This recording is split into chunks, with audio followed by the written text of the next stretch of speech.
today. As gatekeepers of the digital economy, these platforms enjoy the power to pick winners and losers, to shake down small businesses and enrich themselves while choking off competitors. Their ability to dictate terms, call the shots, upend entire sectors, and inspire fear represent the powers of a private government. Our founders would not bow before a king, nor should we bow before the emperors of the online economy. And with that, I now recognize the ranking member of the subcommittee, Mr. Sensenbrenner, for his opening statement. Thank you, Mr. Chairman. I want to thank the CEOs for quickly working with the subcommittee to appear today. The memorial service for John Lewis on Monday required our attention. However, this hearing is vital to our oversight work, and I appreciate your flexibility. Throughout my long time in Congress, I have prioritized oversight as one of our seminal responsibilities. Part of that responsibility is to periodically review the effectiveness of our laws. And I think it's a good and timely thing that we are now turning our attention to technological innovations, which brings us to all of your companies. Our country stricken by a pandemic becomes a dramatic illustration of the extraordinary reliance Americans have on technological innovations.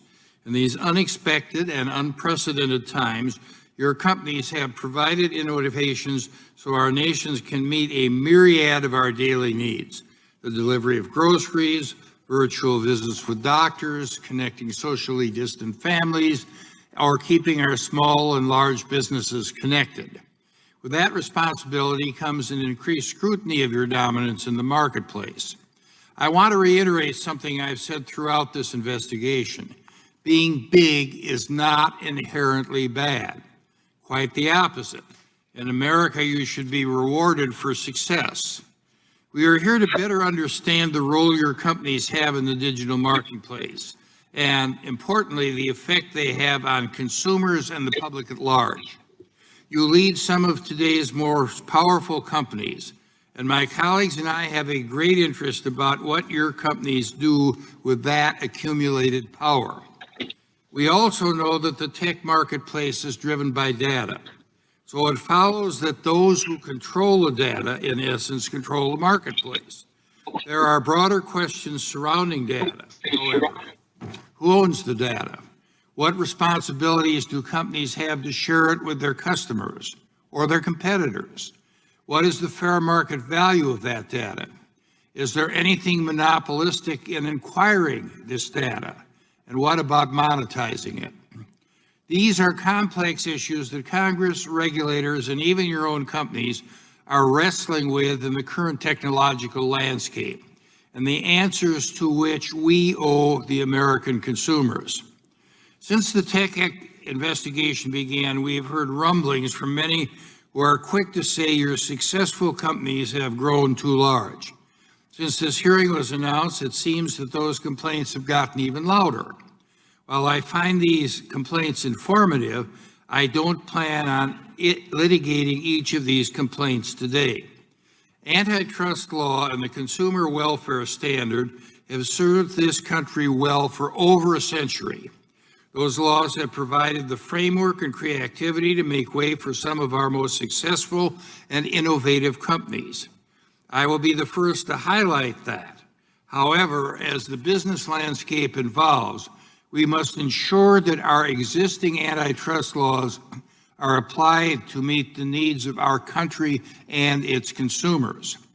I share the concern that market dominance in the digital space is ripe for abuse, particularly when it comes to free speech. As we know, companies like Facebook, Google's YouTube, and Twitter have become the public square of today where political debate unfolds in real time. But reports that dissenting views, often conservative views, are targeted or censored is seriously troubling. Conservatives are consumers too, and they need the protection of the antitrust laws. The power to influence debate carries with it remarkable responsibilities. So let the facts be our guide here. Your companies are large. That's not a problem. Your companies are successful. That's not a problem either. But I want to leave here today with a more complete picture of how your individual companies use your size, success, and power, and what it means to the American consumer. And I yield back the balance of my time.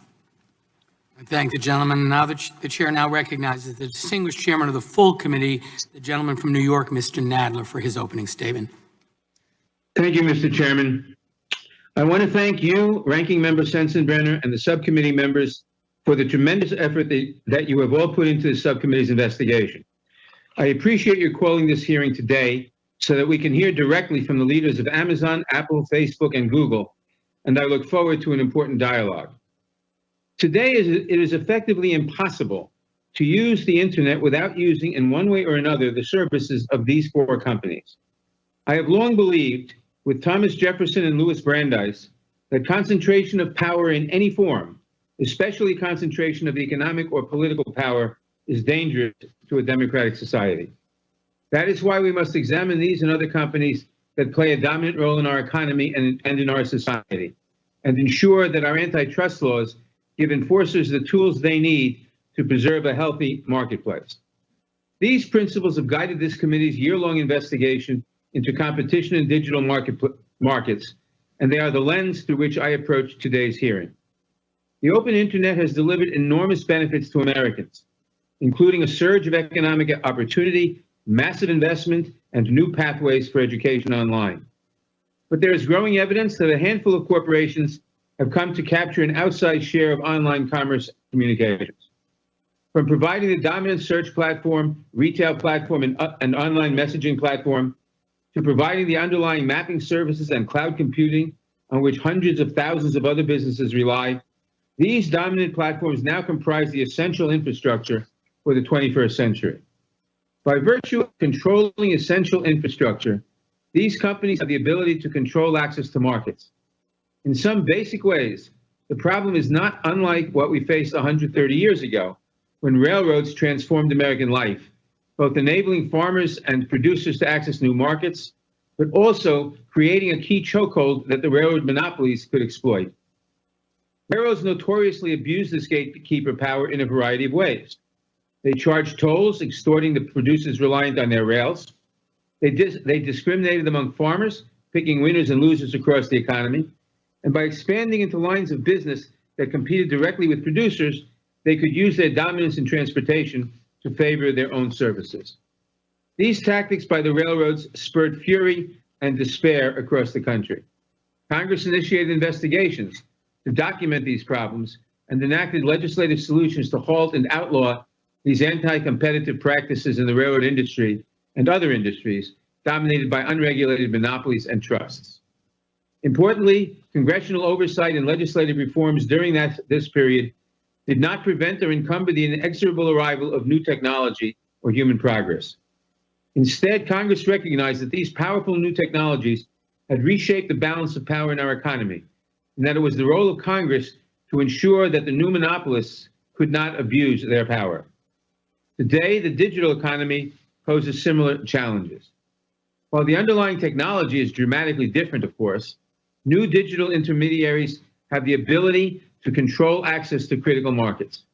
If you are an independent merchant, developer, or content producer, you are increasingly reliant on these powerful intermediaries to access markets and consumers.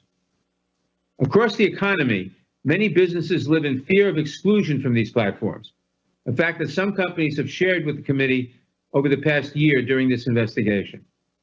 The subcommittee's current review of competition in the digital marketplace continues a long tradition in this committee of oversight of the antitrust laws and our economy.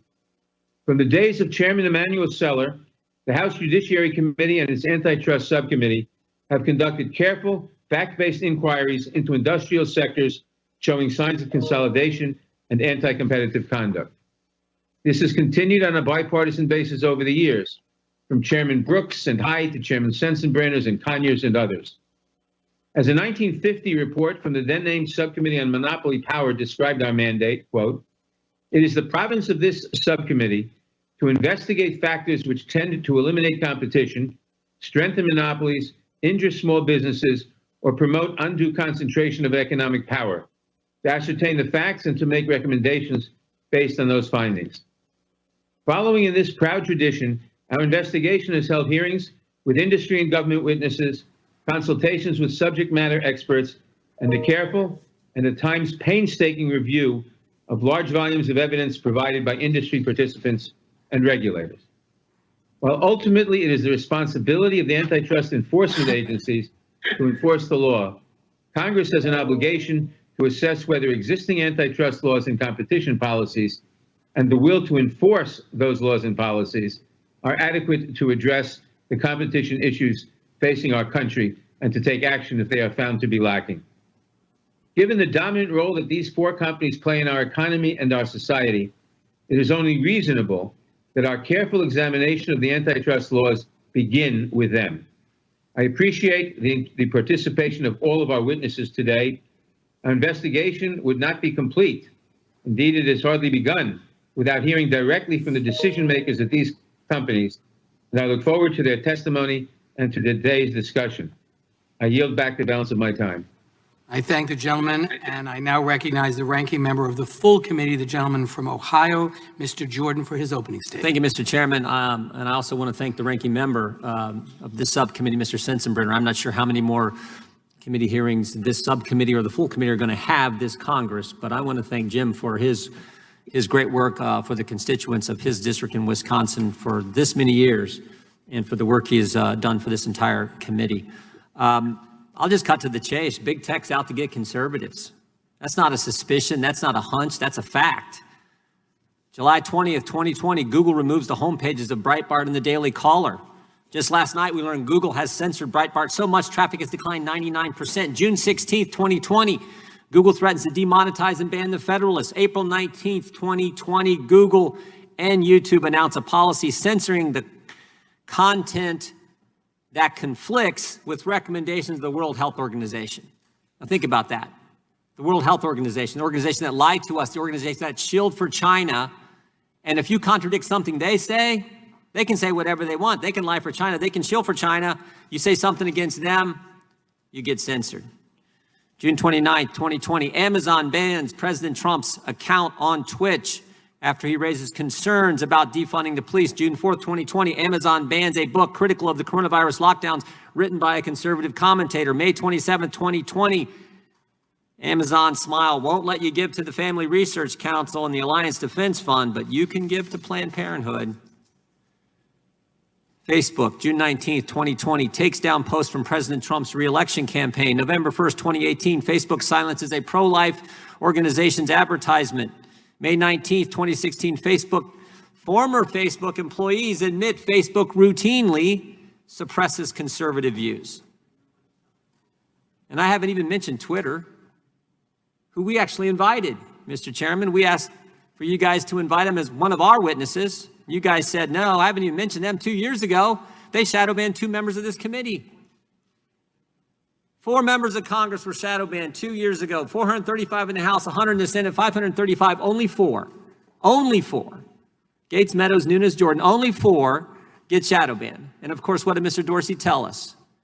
He said, oh, it was just a glitch in our algorithm. I asked him, what'd you put in the algorithm? The names Gates, Meadows, Nunes, Jordan? I mean, if I had a nickel for every time I heard it was just a glitch, I wouldn't be as wealthy as our witnesses, but I'd be doing all right. We've heard that excuse time and time again. May 28th, Twitter censors President Trump's tweet on the riots in Minneapolis. May 29th, 2020, Twitter censors the White House for quoting the president's comments about the riots in Minneapolis. June 23rd, 2020, Twitter censors the president again for saying he'll enforce the rule of law against any autonomous zone in Washington, D.C. You can tweet all you want about the autonomous zone that happened in Seattle, but the president tweets that he's not going to have one in Washington, D.C. Nope, you can't do that. You get banned, you get censored. Dozens of examples. Oh, I forgot one. Just last week, July 21st. Here's what Twitter did. The leader of Iran, the Islamic Republic of Iran, this is from the largest state sponsor of terrorism. Twitter allows this tweet, quote, the Islamic Republic of Iran will never forget the martyrdom of Soleimani and will definitely strike a reciprocal blow in the United States. So you can threaten the citizens of this great country, the leader of the largest state sponsor of terrorism, that's just fine. But the president says he's not going to allow some autonomous zone in DC, and he gets censored. All kinds of examples, most of them from this year, and that's what's I think critical for us all to understand. Most of them from this year and election year. And that's what concerns me and so many Americans, because we saw what Google did in 2016. We all know about the email the day after the election where top executives at Google email chain where they talked about the silent donation Google made to the Clinton campaign. Now, thank goodness it wasn't enough. And in spite of their efforts to help Clinton, President Trump won. But we're 97 days before an election. And the power, as the previous chairman and ranking member have said, the power these companies have to impact what happens during an election, what American citizens get to see prior to their voting is pretty darn important. That's why this committee hearing is important. Look, we all think the free market's great. We think competition is great. We love the fact that these are American companies. But what's not great is censoring people, censoring conservatives, and trying to impact elections. And if it doesn't end, there has to be consequences. There have to be consequences. That's what I'm concerned about, and I think what so many Americans are concerned about. So I look forward to hearing from our witnesses, Mr. Chairman. And before I yield back, Mr. Chairman, we have a colleague. I would ask unanimous consent that Mr. Johnson, the ranking member of the Constitution Subcommittee, be allowed to participate in today's hearing, which is our customary practice for subcommittee hearings. The gentleman makes a unanimous consent request. Mr. Chairman, I would object. Objection is heard. I now have the pleasure Mr. Chairman, of introducing today's why witnesses. are we not allowing, it is customary. Jordan, there was a unanimous consent request, objection was heard, and now we'll introduce our witnesses. This has never happened. It is in the now history my of- this has pleasure never to happened in the introduce history of the Judiciary today's Committee. witnesses. Our first witness is Jeff Bezos, the Chief this Executive is- Officer. Mr. Jordan, I have the time. But this is the ranking Our member first of the Constitution. witness We're talking is- about people's liberties here. We have the Mr. ranking member. of the- Jordan, you made a unanimous consent request, objection was heard. Those are our rules. Objection was. It is now my by pleasure the- to introduce today's witnesses. by the Mr. Our first Constitutional Law witness is professor. Jeff Bezos, the Chief Put your Executive mask on. Officer of Amazon.com. Mr. Bezos founded Amazon in I'm going to remind members of this committee, unless you are speaking, our rules require you to wear a mask according to the attending physician. No, I'm speaking about another member of this committee. I'll begin again. It is now my pleasure to introduce today's witnesses. Our first witness is Jeff Bezos, the Chief Executive Officer of Amazon.com. Mr. Bezos founded Amazon in 1994 as an online bookstore. Since then, Amazon has grown to be the largest online retailer on the internet. Mr. Bezos has also oversees his company's expansion into areas including cloud computing, digital streaming, and artificial intelligence. Mr. Bezos received his Bachelor's of Science from Princeton University. Our second witness, Sundar Pichai, is the Chief Executive Officer of both Alphabet and its subsidiary Google. Mr. Pichai joined Google in 2004 and has helped manage a number of successful products, including Google Chrome, Gmail, and the Android operating system. Mr. Pichai also oversaw the company's popular search products. Prior to his time at Google, Mr. Pichai worked in management consulting at McKinsey. Mr. Pichai received a degree in metallurgical engineering from the Indian Institute of Technology, a master's degree from Stanford University, and an MBA from the Wharton School of the University of Pennsylvania. Our third witness is Tim Cook, the Chief Executive Officer of Apple. Mr. Cook joined Apple in 1998 and served as its Chief Operational Officer under Steve Jobs. In 2011, Mr. Cook was named CEO. While at Apple, he has overseen their expansion into new markets through the launch and developments of products and services like Apple Pay, Apple Watch, iCloud, Apple Card, and HomePod. Prior to joining Apple, Mr. Cook served as the Director of North American Fulfillment for IBM. Mr. Cook received a Bachelor of Science from Auburn University and an MBA from Duke University's Fuqua School of Business. The last witness at today's hearing is Mark Zuckerberg, founder, chairman, and CEO of Facebook. Mr. Zuckerberg initially launched Facebook in order to help connect college students at his school more easily. Since then, the company has grown into the world's largest social media platform with 1.7 billion global daily active users. Mr. Zuckerberg attended Harvard University before leaving to focus full-time on developing Facebook. We welcome all of our distinguished witnesses and thank them for participating in today's hearing. And now we'll begin by swearing you in. And before I do that, I want to also remind you that you are the only ones from your respective companies invited to testify today. and that in accordance with normal House practice and Section G of the House Remote Committee Proceeding Regulations, your sworn testimony must be your own. Please let me know if at any point in the hearing you wish to mute yourself so you can confer with your counsel. So will you please unmute your microphones and raise your right hands? Do you swear or affirm under penalty of perjury that the testimony you are about to give is true and correct to the best of your knowledge, information, and belief, so help you God? Yes. Yes. Let the record show the witness has answered in the affirmative. Thank you, and you may remain seated. Please note that your written statements will be entered into the record in their entirety. Accordingly, I ask that you summarize your testimony in 5 minutes. To help you stay within that time, there is a timing light in WebEx. When the light switches from green to yellow, you will have 1 minute to conclude your testimony. When the light turns red, it signals your 5 minutes have expired. Mr. Bezos, you may begin. Thank you, Chairman Cicilline, Ranking Member Sensenbrenner, and members of the subcommittee. I was born into great wealth, not monetary wealth, but instead the wealth of a loving family, a family that fostered my curiosity and encouraged me to dream big. My mom, Jackie, had me when she was a 17-year-old high school student in Albuquerque. Being pregnant in high school was not popular. The school tried to kick her out, but she was allowed to finish after my grandfather negotiated terms with the principal. She couldn't have a locker, no extracurriculars, and couldn't walk across the stage to get her diploma. She graduated and was determined to continue her education, so she enrolled in night school, bringing me, her infant son, to class with her throughout. My dad's name is Miguel. He adopted me when I was 4. He was 16 when he came to the U.S. from Cuba by himself shortly after Castro took over. My dad didn't speak English, and he did not have an easy path. What he did have was grit and determination. He received a scholarship to college in Albuquerque, which is where he met my mom. Together with my grandparents, these hardworking, resourceful, and loving people made me who I am. I walked away from a steady job on Wall Street into a Seattle garage to found Amazon, fully understanding that it might not work.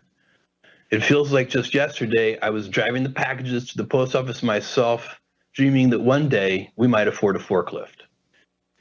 Customer obsession has driven our success, and I take it as an article of faith that customers notice when you do the right thing. You earn trust slowly over time by doing hard things well, delivering on time, offering everyday low prices, making promises and keeping them, and making principled decisions, even when they are unpopular. And our approach is working. 80% of Americans have a favorable impression of Amazon overall. Who do Americans trust more than Amazon to do the right thing? Only their doctors and the military. The retail market we participate in is extraordinarily large and competitive. Amazon accounts for less than 1% of the $25 trillion global retail market and less than 4% of US retail. There's room in retail for multiple winners. We compete against large established players like Target, Costco, Kroger, and of course, Walmart, a company more than twice Amazon's size. 20 years ago, we made the decision to invite other sellers to sell in our store to share the same valuable real estate we spent billions to build, market, and maintain. We believe that combining the strengths of Amazon's store with the vast selection of products offered by third parties would be a better experience for customers, and that the growing pie of revenue and profits would be big enough for all. We were betting that it was not a zero-sum game. Fortunately, we were right. There are now 1.7 million small and medium-sized businesses selling on Amazon. The trust customers put in us every day has allowed Amazon to create more jobs in the United States over the past decade than any other company. Hundreds of thousands of jobs across 42 states. Amazon employees make a minimum of $15 an hour, more than double the federal minimum wage. And we offer the best benefits that include comprehensive health insurance, 401k retirement, and parental leave, which includes 20 weeks of paid maternity leave. More than any place on earth, entrepreneurial companies start, grow, and thrive here in the US. We nurture entrepreneurs and startups with with stable rule of law, the finest university system in the world, the freedom of democracy, and a deeply accepted culture of risk-taking. Of course, this great nation of ours is far from perfect. Even as we remember Congressman John Lewis and honor his legacy, we're in the middle of a much-needed race reckoning. We also face the challenges of climate change and income inequality, and we're stumbling through the crisis of a global pandemic.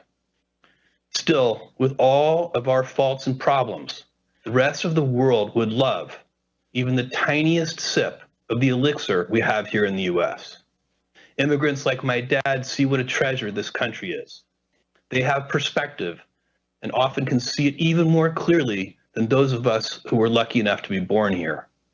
It is still day one for this country, and even in the face of today's humbling challenges, I have never been more optimistic about our future. I appreciate the opportunity to appear before you today, and I'm very happy to take your questions. Thank you, Mr. Bezos. Mr. Bachai, you are now recognized for 5 minutes. Thank you, Mr. Chairman, Ranking Member Sensenbrenner, and members of the subcommittee. Before I start, I know this hearing was delayed because of the ceremonies to honor the life of your colleague, Representative John Lewis. Because of his courage, this world is a better place. He'll be deeply missed. At its heart, a discussion about competition is a discussion about opportunity. This has never been more important as the global pandemic poses dual challenges to our health and our economy. Expanding access to opportunity through technology is personal to me. I didn't have much access to a computer growing up in India, so you can imagine my amazement when I arrived in the US for graduate school and saw an entire lab of computers to use whenever I wanted. Accessing the internet for the first time set me on a path to bring technology to as many people as possible. It inspired me to build Google's first browser, Chrome. I'm proud that 11 years later, so many people experience the web through Chrome for free. Google takes pride in the number of people who choose our products. We are even prouder of what they do with them. From the 140 million students and teachers using G Suite for education to stay connected during the pandemic, to the 5 million Americans gaining digital skills through Grow with Google, to all the people who turn to Google for help, from finding the fastest route home to learning how to cook a new dish on YouTube. Google's work would not be possible without the long tradition of American innovation, and we are proud to contribute to its future. They employ more than 75,000 people in the US across 26 states.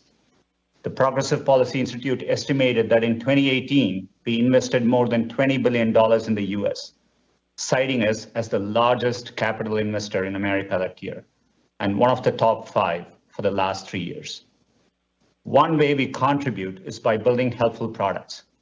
Research found that free services like search, Gmail, Maps, and Photos provide thousands of dollars a year in value to the average American.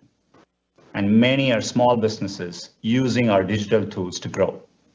Stone Dimensions, a family-owned stone company in Pewaukee, Wisconsin, uses Google My Business to draw more customers. Gills Appliances, a family-owned appliance store in Bristol, Rhode Island, credits Google Analytics with helping them reach customers online during the pandemic. Nearly 1/3 of small business owners say that without digital tools, they would have had to close all or part of their business during COVID. Another way we contribute is by being among the world's biggest investors in research and development. At the end of 2019, our R&D spend had increased tenfold over 10 years, from $2.8 billion to $26 billion. And we have invested over $90 billion the last 5 years. Our engineers are helping America remain a global leader in emerging technologies like artificial intelligence, self-driving cars, and quantum computing. Just as America's technology leadership is not inevitable, Google's continued success is not guaranteed. New competitors emerge every day, and today users have more access to information than ever before. Competition drives us to innovate, and it also leads to better products, lower choices, and more choices for everyone. For example, competition helped lower online advertising costs by 40% over the last decade, with savings passed down to consumers. Open platforms like Android also support the innovation of others. Using Android, thousands of mobile operators build and sell their own devices without paying any licensing fees to us. This has enabled billions of consumers to afford cutting-edge smartphones, some for less than $50. Whether building tools for small businesses or platforms like Android, Google succeeds when others succeed. Competition also sets higher standards for privacy and security. I've always believed that privacy is a universal right, and Google is committed to keeping your information safe, treating it responsibly, putting you in control, and we've long supported the creation of comprehensive federal privacy laws. I've never forgotten how access to technology and innovation changed the course of my life. Google aims to build products that increase access to opportunity for everyone, no matter where you live, what you believe, or how much money you earn. We are committed to doing this responsibly in partnership with lawmakers to ensure every American has access to the incredible opportunity technology creates. Thank you. Thank you, Mr. Pichai. Mr. Cook is now recognized for 5 minutes. Chairman Cicilline and Nadler, Ranking Members Sensenbrenner and Jordan, members of the subcommittee, thank you for the opportunity to offer testimony. Before I begin, I want to recognize the life and legacy of John Lewis. I join you in mourning not only a hero, but someone I knew personally, whose example inspires and guides me still. Every American owes John Lewis a debt, and I feel fortunate to hail from a state and a country that benefited so profoundly from his leadership. My name is Tim Cook. I've been Apple's CEO since 2011 and a proud employee of this uniquely American company since 1998. At Apple, we make ourselves a promise and our customers a promise. It's a promise that we'll only build things that make us proud. As Steve put it, we only make things that we'd recommend to our family and friends.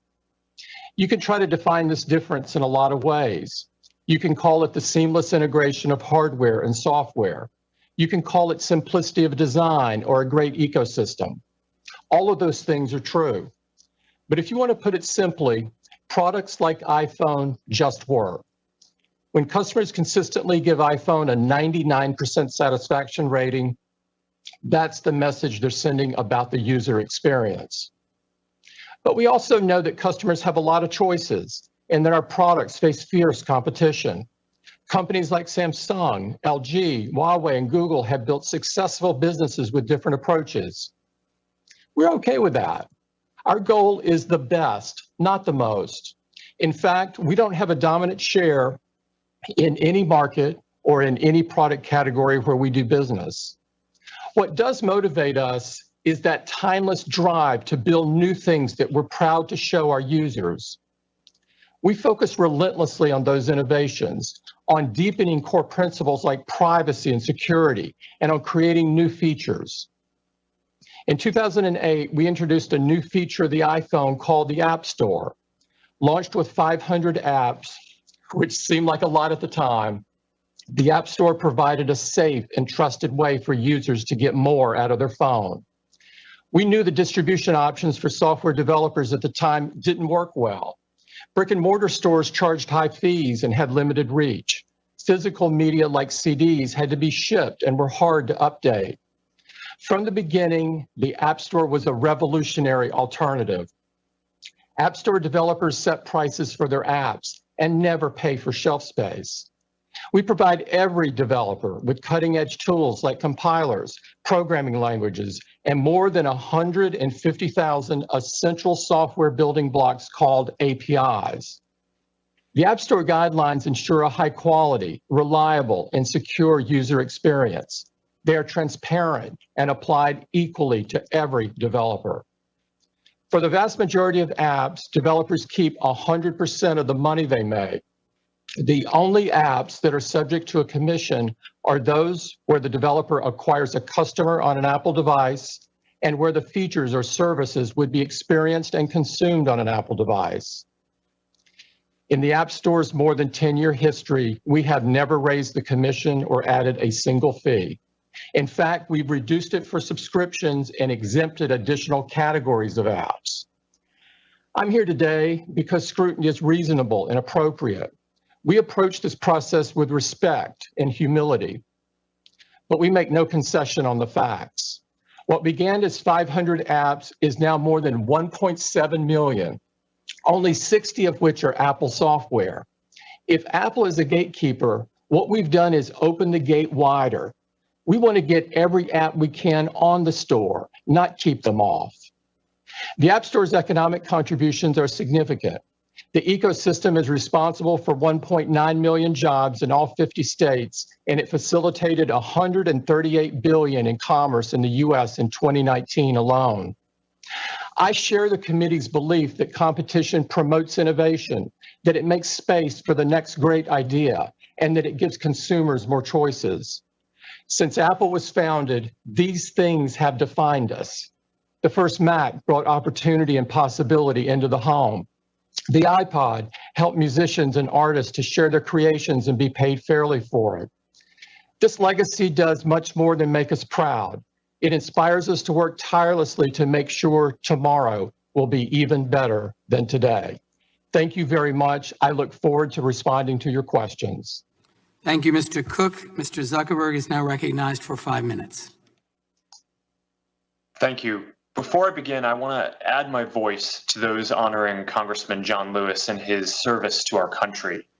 America has lost a real hero who never stopped fighting for the rights of every person. Chairman Cicilline, Ranking Member Sensenbrenner, and members of the subcommittee, thank you for the opportunity to testify. The tech industry is an American success story. The products we build have changed the world and improved people's lives. Our industry is one of the ways that America shares its values with the world and one of our greatest economic and cultural exports. Facebook is part of this story. We started with an idea to give people the power to share and connect, and we've built services that billions of people find useful. I'm proud that we've given people who've never had a voice before the opportunity to be heard, and given small businesses access to tools that only the largest players used to have.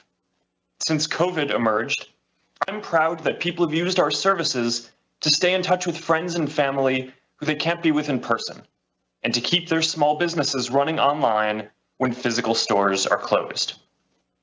I believe that Facebook and the US tech industry are a force for innovation and empowering people, but I recognize that there are concerns about the size and power of tech companies.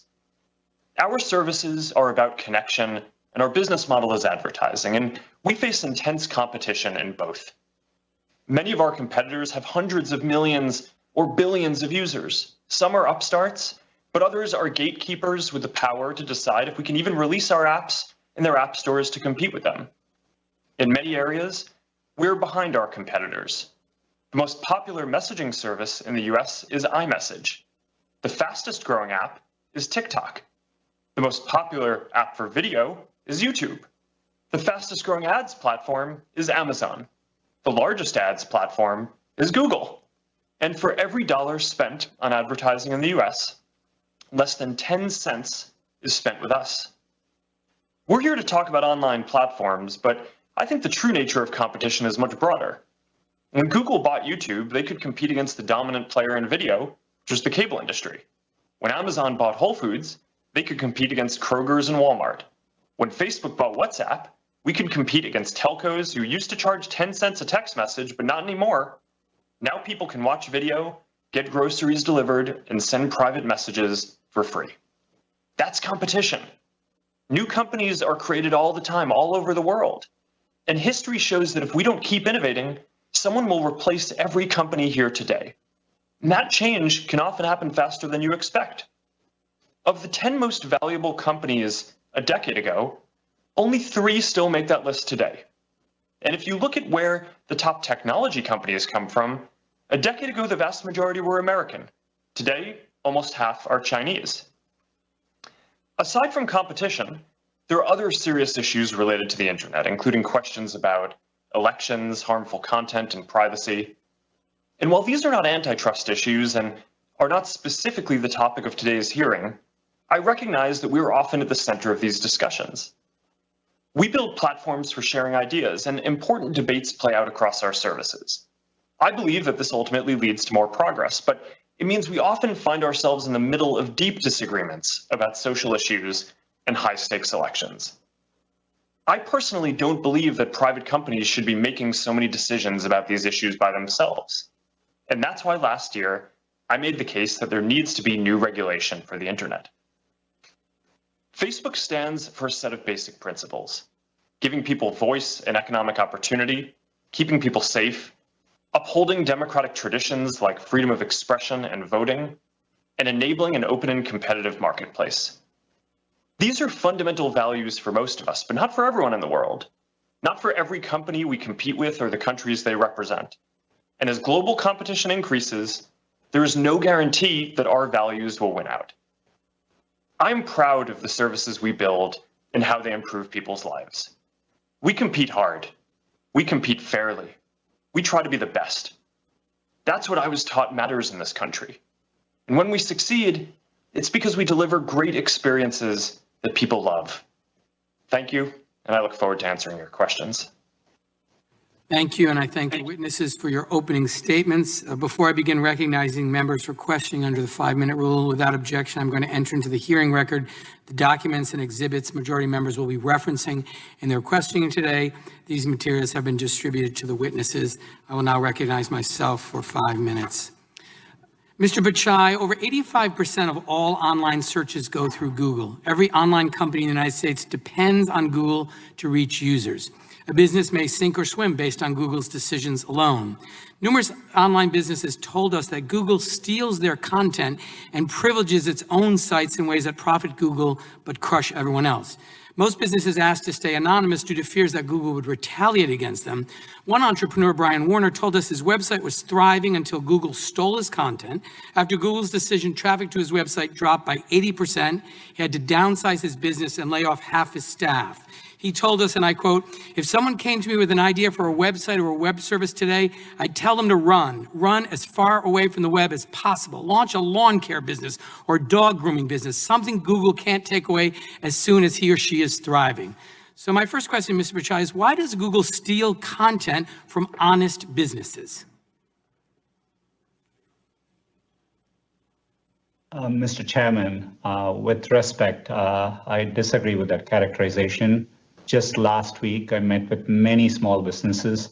In fact, today we support 1.4 million small businesses, supporting over $385 billion in economic activity. We see many businesses thrive, particularly even during the pandemic. Businesses, an example, Kettle Kings in Texas, which sells kettlebells. They've really expanded. I have a limited amount of time, so I don't want to interrupt you, but my question is very specific. We heard throughout this investigation that Google has stolen content to build your own business. These are consistent reports, and so your testimony that doesn't happen is really inconsistent with what we've learned during the course of the investigation, but I'll move on to a new question. Mr. Bachai, most Americans believe that when they enter a search query that what Google shows are the most relevant results. But increasingly, Google just shows whatever is most profitable for Google, be it Google Ads or Google's own sites. And so my question, Mr. Bachai, isn't there a fundamental conflict of interest between serving users who want to access the best and most relevant information and Google's business model, which incentivizes Google to sell ads and keep users on Google's own sites? We've always focused on providing users the most relevant information, and we rely on that trust for users to come back to Google every day. In fact, a vast majority of queries in Google, we don't show ads at all, and we show ads only for a small subset of queries where the intent from users is highly commercial. For example, they may be looking for something like TV sets or so on. But Mr. Bachai, what is the value of the part that you do use the Google ads for? I mean, it's a substantial part of your business. What's the actual value? 200 billion, 300 billion? In terms of revenue, it's around $100+ billion. Okay. But that's a lot of money, Mr. Bachai. Let me move on. Really, Mr. Bachai, it's Google's business model that is the problem. Our documents show that Google evolved from a turnstile to the rest of the web to a walled garden that increasingly keeps users within its sites. Emails show that over a decade ago, Google started to fear competition from certain websites, web pages that could divert search traffic and revenue from Google.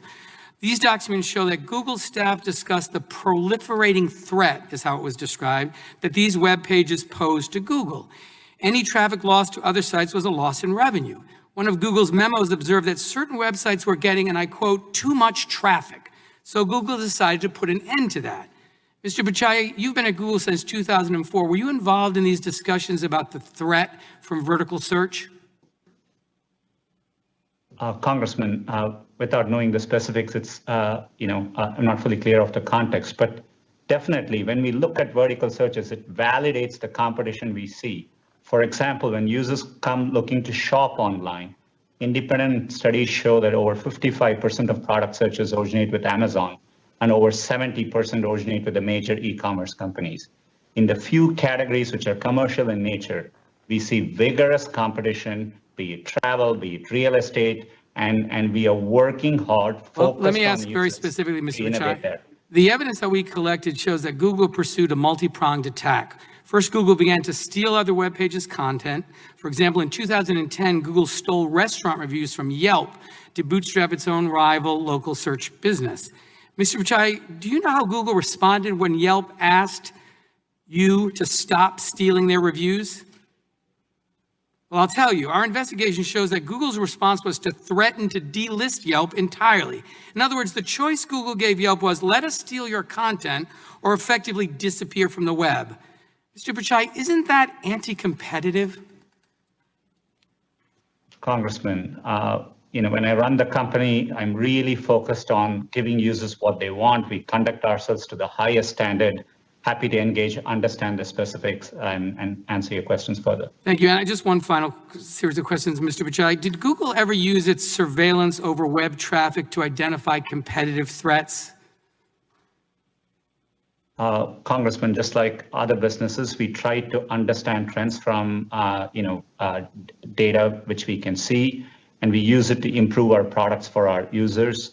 But we are really focused on improving our products, and that's how search I appreciate works. that, Mr. Bachai. Google's own documents and numerous interviews with companies affected by this conduct show that Google did just that, which is very disturbing and very anti-competitive. In addition to stealing content, Google also began to privilege its own sites. An investigative report published just yesterday found that 63% of web searches that start on Google also end somewhere on Google's own websites.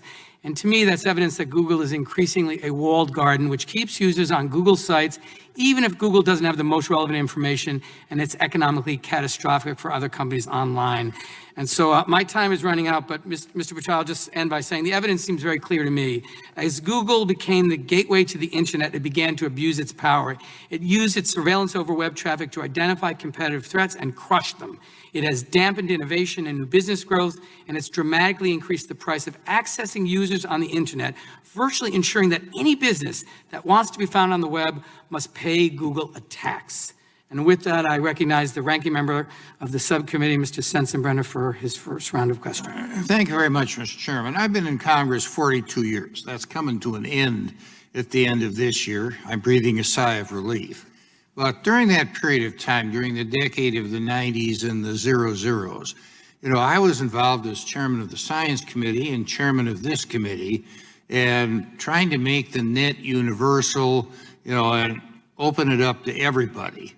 And one of the theses that we used is the net should end up becoming basically the debate on issues, not only in our country, but throughout the world.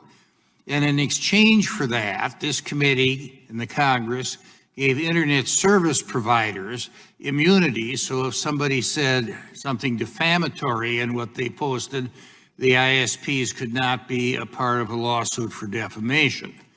Now, after hearing Mr. Jordan give a long line of censorship of conservative viewpoints, I'm concerned that the people who manage the net, and the four of you manage a big part of the net, are ending up using this as a political screen.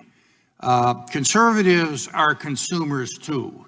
And the way the net was put together in the eyes of Congress is that everybody should be able to speak their mind. Now, Mr. Zuckerberg, Mr. Jordan's litany of censorship zeroes in on Facebook. Exactly what are your standards in, quote, filtering out political speech that maybe some people out there don't agree with? Congressman, thank you for the opportunity to address this. Our goal is to offer a platform for all ideas. We want to give everyone in the world a voice to share their experiences and ideas. A lot of that is day-to-day things that happen in their lives. Some of it is political. And frankly, I think that we've distinguished ourselves as one of the companies that defends free expression the most. We do have community standards around things that you can and cannot say. I think you would likely agree with most of them. They ban categories of harm such as promoting terrorist propaganda, child exploitation, incitement of violence, some more legalistic things like intellectual property violations, and they also ban things like hate speech that could lead to dehumanizing people and encouraging violence down the road. If I may ask a specific of you, it was reported that Donald Trump Jr. got taken down for a period of time because he put something up on the efficacy of hydroxychloroquine. Now, I wouldn't take it myself, but there still is a debate on whether it is effective either in treating or preventing COVID-19. And I think that this is a legitimate matter of discussion. And it would be up to a patient and their doctor to determine whether hydroxychloroquine was the correct medication, given the circumstances. Now, why did that happen? Congressman, well, first, to be clear, I think what you might be referring to happened on Twitter, so it's hard for me to speak to that, but I can talk to our policies about this. We do prohibit content that will lead to imminent risk of harm, and stating that there's a proven cure for COVID when there is in fact none might encourage someone to go take something that could have some adverse effects. So we do take that down. We do not prohibit discussion around trials of drugs or people saying that they think that things might work or personal experiences with experimental drugs. But if someone is going to say that something is proven when in fact it is not, that could lead people. Wouldn't that be up for somebody on the other side of the issue to say that this is not proven? And, I know as a fact that, for people with certain conditions, it's contraindicated and they shouldn't take it on that. But wouldn't that be up to somebody else, to say, okay, what somebody posted on this really isn't true, and here's what the facts are, rather than having a Twitter or a Facebook take it down? Congressman, in general, I agree with you, and we do not want to become the arbiters of truth. I think that would be a bad position for us to be in, and not what we should be doing. But on specific claims, if someone is going to go out and say that hydroxychloroquine is proven to cure COVID, when in fact it has not been proven to cure COVID, and that statement could lead people to take a drug that in some cases, some of the data suggests that it might be harmful to people, we think that we should take that down. That could cause imminent risk of harm. Okay, thank you. I yield back. I thank the gentleman. I now recognize the distinguished chair of the full Judiciary Committee, Mr. Nadler from New York, for 5 minutes. Thank you, Mr. Chairman. Mr. Zuckerberg, I want to thank you for providing us information during our investigation. However, the documents you provided tell a very disturbing story. And that story is that Facebook saw Instagram as a powerful threat that could siphon business away from Facebook. And so rather than compete with it, Facebook bought it. This is exactly the type of anti-competitive acquisition that the antitrust laws were designed to prevent. Now, let me explain what I mean. Mr. Zuckerberg, you have written that Facebook can likely always just buy any competitive startups. In fact, on the day Facebook bought Instagram, which you described as a threat, you wrote, quote, "One thing about startups is you can often acquire them," close quote. Mr. Zuckerberg, you were referring to companies like Instagram in that quote, weren't you? Congressman, I don't have the exact document in front of me, but I've always been clear that we viewed Instagram both as a competitor and as a complement to our services. In the growing space around, after smartphones started getting big, and they competed with us in the space of mobile cameras and mobile photo sharing. But at the time, almost no one thought of them as a general social network. And people didn't think of them as competing with us in that space. And I think that the acquisition has been wildly successful. We were able to by acquiring them, continue investing in it and growing it as a standalone brand that now reaches many more people than I think either Kevin, the co-founder, or I thought would be possible at the time, while also incorporating some of the technology into making Facebook's photos sharing products better. So yes. Okay. Now, in early 2012, when Facebook contemplated acquiring Instagram, a competitive startup, you told your CFO that though nascent, Instagram could be very disruptive to us. And in the weeks leading up to the deal, you described Instagram as a threat, saying that, quote, "Instagram can meaningfully hurt us without becoming a huge business," unquote. Now, Mr. Zuckerberg, what did you mean when you described Instagram as a threat, as disruptive? And when you said that Instagram could meaningfully hurt Facebook, did you mean that consumers might switch from Facebook to Instagram? Congressman, thanks for the opportunity to address this. At the time, there was a small but growing field of Did you mean that consumers might switch from Facebook to Instagram? That was my question. Thanks, Congressman. Yes or no? Did you mean that? In the space of mobile photos and camera apps, which was growing, they were a competitor. I've been clear about that. And fine. In February of that year, in February 2012, you told Facebook's chief financial officer that you were interested in buying Instagram. He asked you whether the purpose of the deal was to neutralize a potential competitor or to integrate their products with ours in order to improve our services. You answered that it was a combination of both, saying what we're really buying is time. Even if some new competitors springs up, those products won't get much traction since we'll already have their mechanics deployed at scale. Mr. Zuckerberg, what did you mean when you answered that the purpose of the deal was to neutralize a potential competitor? Congressman, well, those aren't my words, but yes, I've been clear that Instagram was a competitor in the space of mobile photo sharing. There were a lot of others at the time. They competed with apps like ViscoCam and PicPlease and companies like Path. It was a subset of the overall space of connecting that we exist in. And by having them join us, they certainly went from being a competitor in the space of being a mobile camera to an app that we could help grow and help get more people to be able to use and be on our team. And I think that's been wildly successful. Yeah. Well, Mr. Zuckerberg, mergers and acquisitions that buy off potential competitive threats violate the antitrust laws. In your own words, you purchased Instagram to neutralize a competitive threat. If this was an illegal merger at the time of the transaction, why shouldn't Instagram now be broken off into a separate company? Well, Congressman, I think the FTC had all of these documents and reviewed this and unanimously voted at the time not to challenge the acquisition.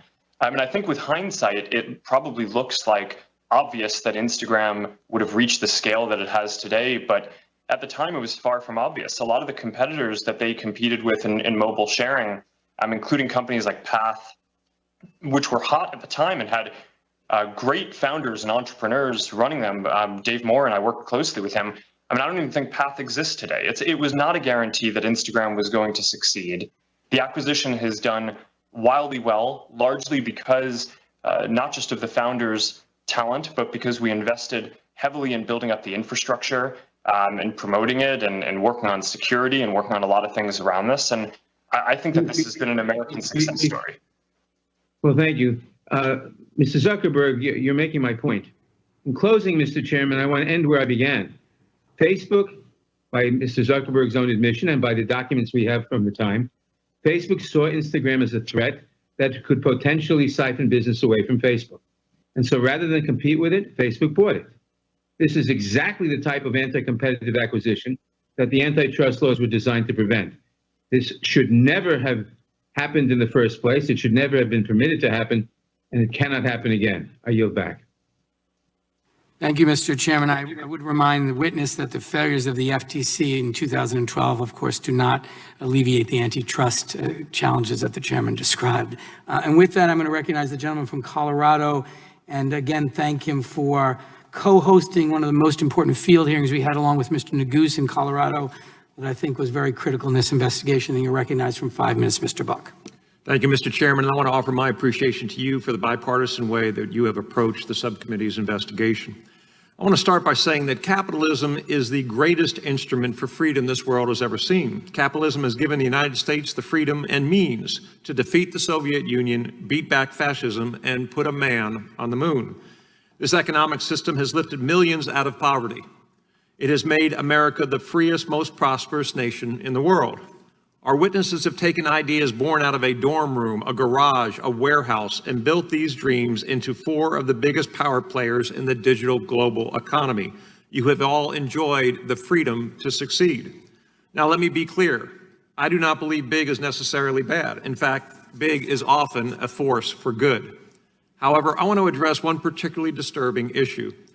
Mr. Pichai, in October 2018, Google dropped out of the running for a Pentagon contract to complete the Joint Enterprise Defense Infrastructure, or JEDI contract, which was valued at more than $10 billion. Google's stated reason for removing itself from the bidding process is that the U.S. military's project did not align with Google's corporate values and principles. This is the same U.S. military that fights for our freedoms and stands as a force for good across the globe. These are the same soldiers, sailors, and airmen that sacrifice their lives to ensure you have the freedom to build your company and set your corporate policies without fear of government interference, unlike in communist China. I also find it very interesting that only months after making this decision to withdraw from the JEDI contract, Marine General Joseph Dunford, the chairman of the U.S. Joint Chiefs of Staff, warned the Senate Armed Forces Committee that the Chinese military was directly benefiting from Google's work. It made me wonder what values Google and communist Red China had in common. I asked myself, is it that the Chinese Communist Party imprisons Uyghur Muslims in concentration camps, like it is shown on the chart behind me? Could it be that China forces slaves to work in sweatshops? Maybe they align on the design to suppress free speech in Hong Kong.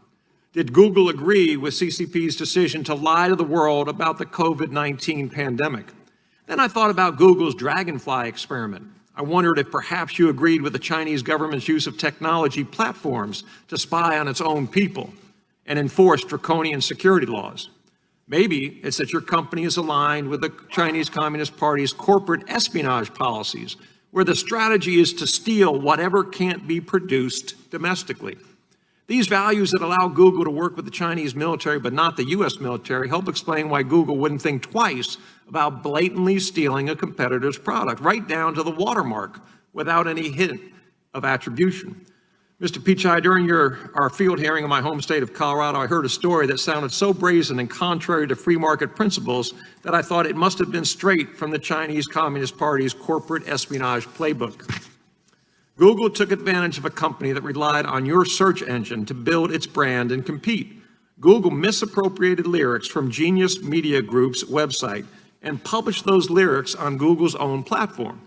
However, Genius caught Google in the act, quite literally red-handed. When Genius suspected this corporate theft was occurring, the company incorporated a digital watermark in its lyrics that spelled out red-handed. In Morse code, Google's lyric boxes contained the watermark, showing that your company stole what you couldn't or didn't want to produce yourself. After Google executives stated that they were investigating this problematic behavior, Genius created another experiment to determine the scope of the misappropriation. It turns out that out of 271 songs where the watermark was applied, 43% showed clear evidence of matching. Your company, which advertises itself as a doorway to freedom, took advantage of this small company, all but extinguishing Genius's freedom to compete. Google is supposed to connect people to information. Your corporate values once stood for freedom, a platform that let capitalism flourish and helped bring countless people across the globe out of poverty. My question to you, Mr. Pichai, do you think that Google could get away with following China's corporate espionage playbook if you didn't have a monopolistic advantage in the market? Congressman, I want to be able to address the important concerns you raised. First of all, we are proud to support the U.S. government. We recently signed a big project with the Department of Defense where we are bringing our world-class zero trust-based cybersecurity approach to help protect Pentagon networks from cybersecurity attacks. We have projects underway with the Navy, with Department of Veterans Affairs. Happy to follow up and explain more. We have a very limited presence in China. We don't offer any of our services, search, maps, Gmail, YouTube, etc. in China. And with respect to music, we license content there. In fact, we license content from other companies. And so this is a dispute between Genius and the other companies in terms of where the source of the content is. But again, happy to engage and explain what we do here further. Thank you. I yield back, Mr. Chairman.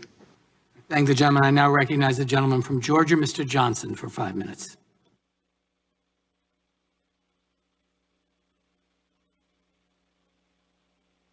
Thank you, Mr. Chairman. Mr. Cook, with over 100 million iPhone users in the United States alone, and with Apple's ownership of the App Store, giving Apple the ability to control which apps are allowed to be marketed to Apple users, you wield immense power over small businesses to grow and prosper. Apple is the sole decision maker as to whether an app is made available to app users through Apple's App Store. Isn't that correct? Sir, the App Store, thank you for the questions. The App Store is a feature of the iPhone, much like the camera is and the chip is. Yeah. And so my point is, and I'm sorry to interrupt, but I want to get to the point. Point is that Apple is the sole decision maker as to whether an app is made available to app users through the Apple Store. Isn't that correct? If it's a native app, yes, sir. If it's a web app, no. Okay, thank you. Thank you. And throughout our investigation, we've heard concerns that rules governing the App Store review process are not available to the app developers. The rules are made arbitrarily interpreted and enforced and are subject to change whenever Apple sees fit to change. And developers have no choice but to go along with the changes, or they must leave the App Store. That's an enormous amount of power. Also, the rules get changed to benefit Apple at the expense of app developers, and the App Store is said to also discriminate between app developers with similar apps on the Apple platform, and also as to small app developers versus large app developers. So, Mr. Cook, does Apple not treat all app developers equally? Sir, we treat every developer the same. We have open and transparent rules. It's a rigorous process. Because we care so deeply about privacy and security and quality, we do look at every app before it goes on. But those rules apply evenly to everyone. And as you can tell by going from... Some developers are favored over others, though. Isn't that correct? That is not correct. And as you can tell from going from just 500... I'll give you an example. Baidu has two App Store employees assigned to help it navigate the App Store bureaucracy. Is that true? I don't know about that, sir. Well, you don't have other app developers who have that same access to Apple personnel, do you? We do a lot of things with developers, including looking at their beta test apps, regardless of whether they're small or large. Okay, well, let me ask you this question. Apple has negotiated exceptions to its typical 30% commission for some apps like Amazon Prime. Is a reduced commission such as the one that Amazon Prime gets available to other app developers? It's available to anyone meeting the conditions, yes. Okay, well, let me ask you this. Apple requires all app developers to use Apple's payment processing system if those developers want to sell their goods or services to Apple users through Apple's App Store. Isn't that correct? That is correct, because it's by processing payments for apps that you allow into the App Store, you collect their customer data and you use that data to inform Apple as to whether or not it would be profitable for Apple to launch a competing app. Isn't that correct? Sir, 84% of the apps are charged nothing. The remaining 16% either pay 15 or 30, depending upon the specifics. If it's in the second year of a subscription, as an example, it only pays 15%. If you look back at history... What's to stop Apple from increasing its commission to 50%? Sir, we have never increased commissions in the store since the first day it operated in 2008. There's nothing to stop you from doing so, is it? No, sir, I disagree strongly with that. There is a competition for developers just like there's a competition for customers. And so the competition for developers, they can write their apps for Android or Windows or Xbox or PlayStation. So we have fierce competition at the developer side and the customer side, which is essentially, it's so competitive, I would describe it as a street fight for market share in the smartphone business. Has Apple ever retaliated against or disadvantaged a developer who went public about their frustrations with the App Store? Sir, we do not retaliate or bully people. It's strongly against our company culture. The time of the gentleman has expired. The chair now recognizes the gentleman from Florida, Mr. Gates. Mr. Zuckerberg, in his written testimony, made the claim that Facebook is an American company with American values. Do any of the rest of you take a different view? That is to say that your companies don't embrace American values. It's great to see that none of you do. Mr. Pichai, I'm worried about Google's market power, how it concentrates that power, and then ultimately how it wields it. Project Maven was a collaboration between Google and the Department of Defense that Google pulled out of, citing ethical concerns, and you made the decision to pull out of that joint venture following receipt of a letter from thousands of your employees saying that Google should not be in the business of war. My question, Mr. Pichai, is did you weigh the input from your employees when making the decision to abandon that project with the United States military? Congressman, thanks for your concern. As I said earlier, we're deeply committed to supporting the military and the U.S. government. We have undertaken several projects since then. We do take our employees' input into account, but it's one input. We make decisions based on a variety of factors. As a company, we were new in the cloud space at that time. Since then, thank you.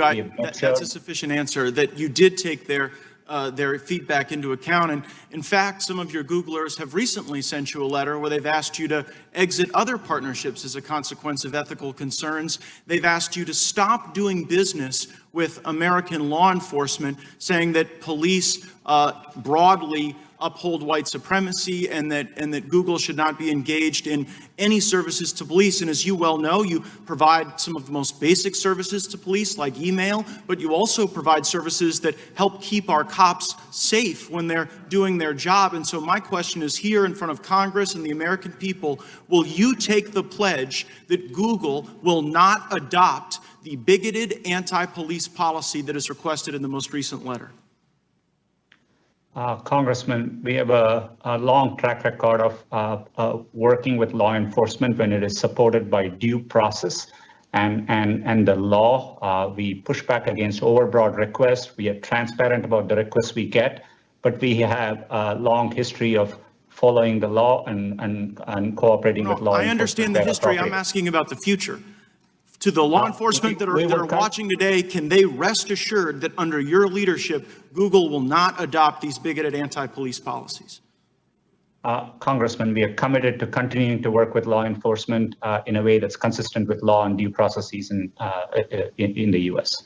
Well, I greatly appreciate that, and I know that will be very comforting to the police who utilize your services.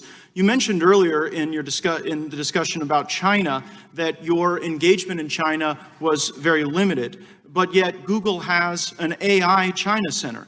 The Chinese Academy of Sciences has published a paper saying that enhanced the targeting capabilities of China's J-20 fighter aircraft. You collaborate with Chinese universities that take millions upon millions of dollars from the Chinese military. Matter of fact, one of your Googlers, Fifi Li, while under your employ, was cited in Chinese state media saying, "China is like a sleeping giant. When she wakes, she will tremble the world." The former Secretary of Defense, Mr. Shanahan, said that the lines have been blurred in China between commercial and military application. And as Mr. Buck cited, General Dunford says that your company is directly aiding the Chinese military. And Peter Thiel, who actually serves on Mr. Zuckerberg's board at Facebook, said that Google's activities with China are treasonous. He accused you of treason.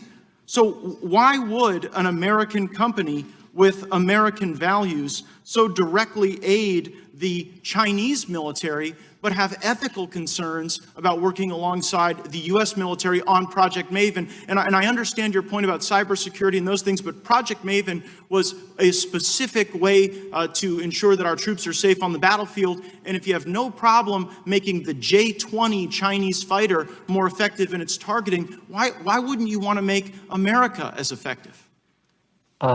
Congressman, with respect, we are not working with the Chinese military. It's absolutely false. I had a chance to meet with General Dunford personally. We have clarified what we do in China compared to our peers. It's very, very limited in nature.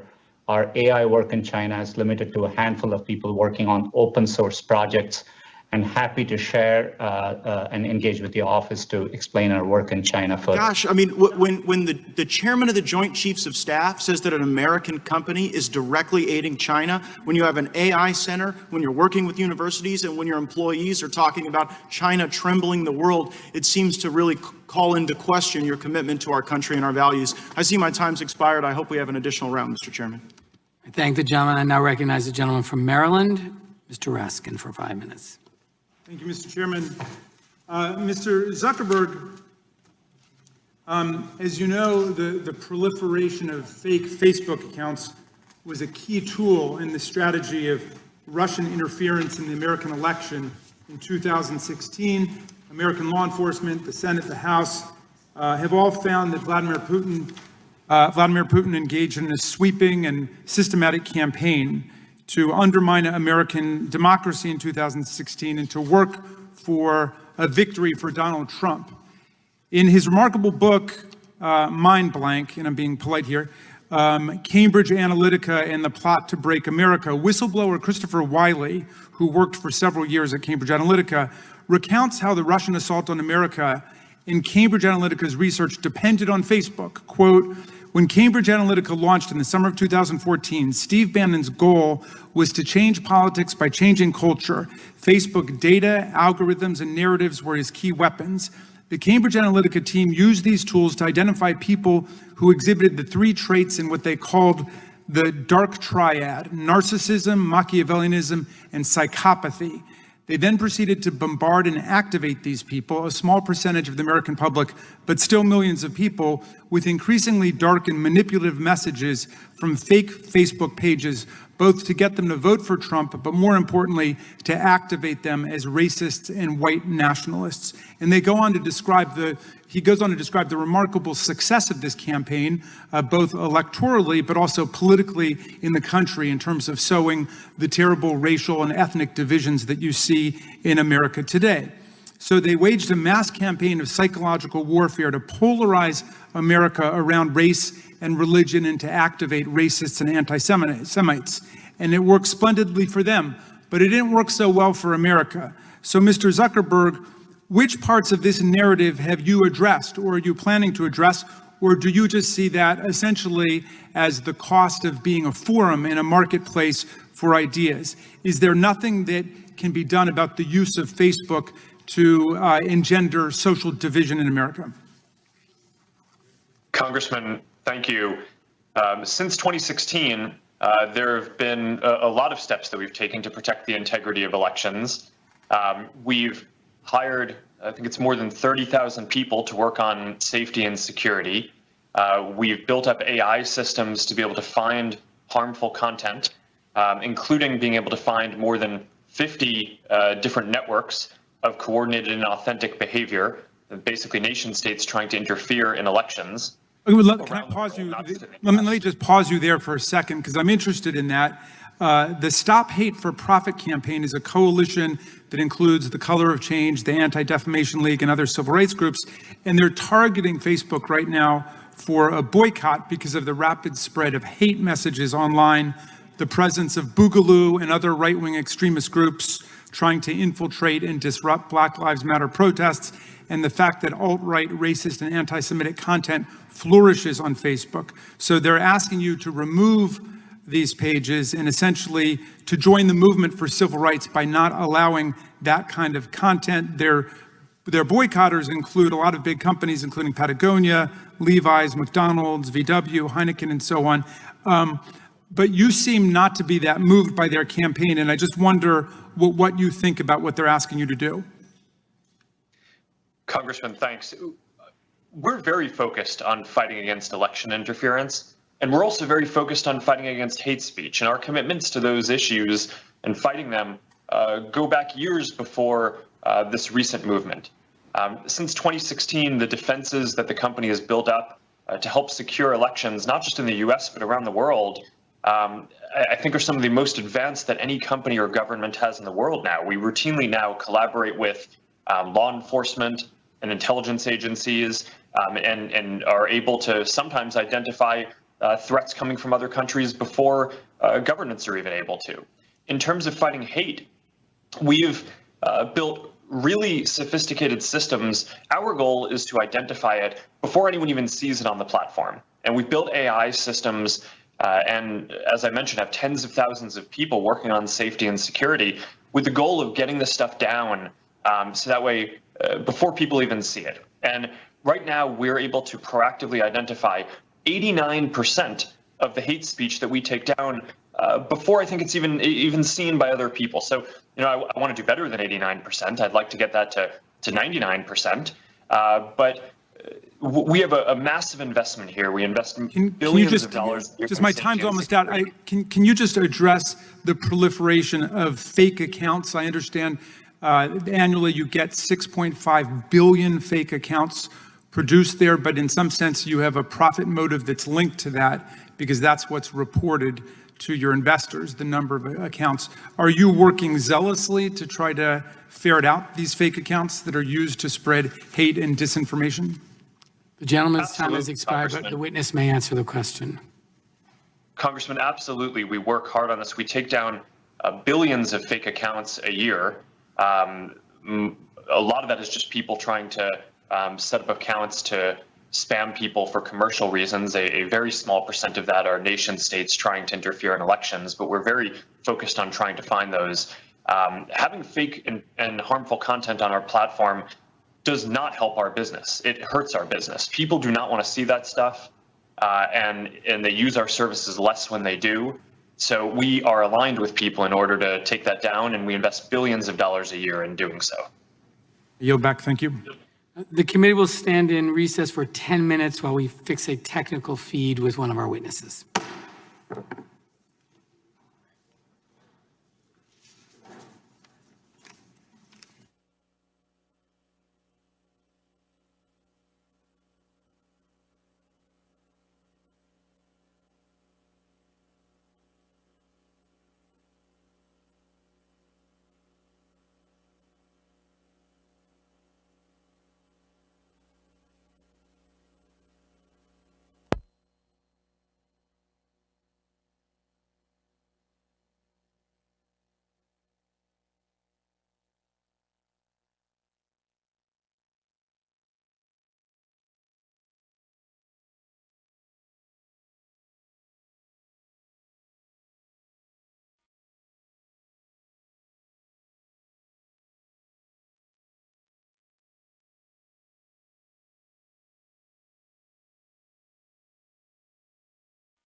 Committee will come back to order. I now recognize the gentleman from North Dakota, Mr. Armstrong, for 5 minutes. Google has received criticism about bias against conservatives and content moderation. There were threats of demonetizing the Federalist and numerous other complaints of viewpoint suppression. As a result, a significant portion of the American public has lost trust in your company. A lack of public confidence in a product usually means there is economic harm to the company, but that just isn't the case with Google. So I think it's a legitimate question as to whether Google's market power insulates it from loss of revenue normally associated with offending half the people who use your product. I also think it's a legitimate question to ask if other attempts to regulate your industries have worked. So, Mr. Pichai, Google has restricted advertising analytics or the portability of user data related to advertising due to compliance with the General Data Protection Regulation. Specifically, in 2018, Google restricted the ability to export the double ID, a cookie-based identifier that combines individual user data and creates profiles through Google data transfer. Is that correct? Congressman, not familiar with the specifics of that particular issue, but happy to follow up more once I understand it better. So you're not particularly familiar with how you're complying with GDPR? Congressman, we've long been working to comply with GDPR. We think it's an important regulation, and we are in full compliance to the extent of my knowledge. I just meant I'm not aware of that specific issue with the identifier you mentioned there, but happy to understand it better and follow up. All right, so in order to comply with GDPR, Google must retain control over more user data and restrict the ability to combine this user data with other platforms to conduct cross-platform analysis. It seems as if that ultimately limits the ability of advertisers to make comparisons between Google-based campaigns and non-Google-based campaigns. Would you agree with that? In all these ecosystems, we are balancing between users, advertisers, and publishers. We deeply care about the privacy and security of our users. And so when we serve these ecosystems, we have to take that into account. We have to comply with important laws and regulations in every country we operate in. And so that's the delicate balance we are constantly striking. But we are focused on our users and trying to do the best we can. And I just want to be perfectly clear. I personally believe that just the market power consolidation is significant, but I also want to be clear that when we're moving forward to regulate this, that we aren't actually squeezing out competition in our quest to do something. Because I've said that before in this hearing, and I'll say it again. Usually in our quest to regulate big companies, we end up hurting small companies more. And I'm a strong privacy advocate, but the consequences of GDPR have been to further entrench large established actors like Google, leading to regulatory capture that exasperates competition concerns. And Google's digital ad market share has increased since the implementation of GDPR. Do you know that to be correct? Congressman, to just give you a sense of the robust competition we see, ad prices have fallen down by 40% in the past 10 years. And in fact, in the US, advertising as a share of GDP has come down from 1.4% in 1992, less than 1% today. So we see robust competition in the marketplace. And as I said earlier, we have to comply with regulation.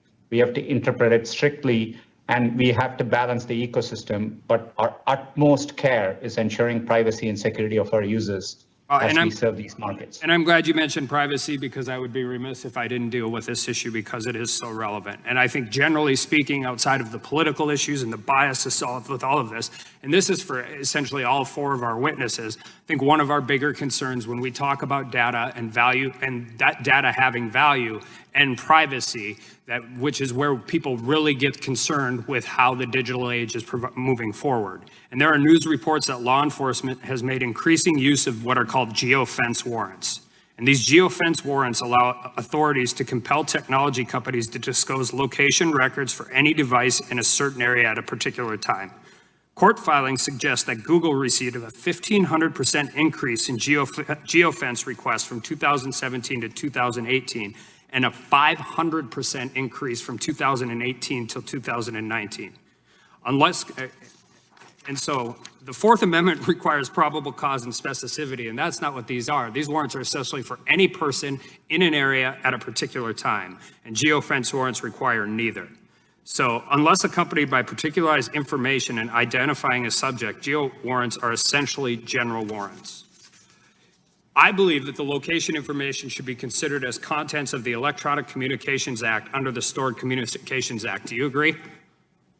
Happy to understand more. We deeply care about, this is why we issue transparency reports, because we think it's an important area for Congress to have oversight. And we recently made a change by which we automatically delete location activity after a certain period of time by default for our users. So we are happy to engage with your office, Congressman, and I'm using you because these are going on in Virginia and New York, I think, right now. But I mean, this equates for everything. I think people would be terrified to know that law enforcement could grab general warrants and get everybody's information anywhere. So it requires Congress to act, and it requires everybody that is a witness in this hearing to be willing to work too, because it is the single most important issue I think we're going to. Time of the gentleman has expired, but I believe he has a unanimous consent request. I do. I have unanimous consent request for Wall Street Journal article, police request for Google users' location histories face new scrutiny. Without objection. And then I have two letters. The letters are from Congressman Walden, Congresswoman McMorris Rogers. The first letter is to Mr. Cook of Apple. The second letter is to Mr. Pichai. Without objection, both may be entered into the record. I now recognize the gentlelady from Washington, Ms. Jayapal. Thank you, Mr. Chairman, and thank you all for being with us.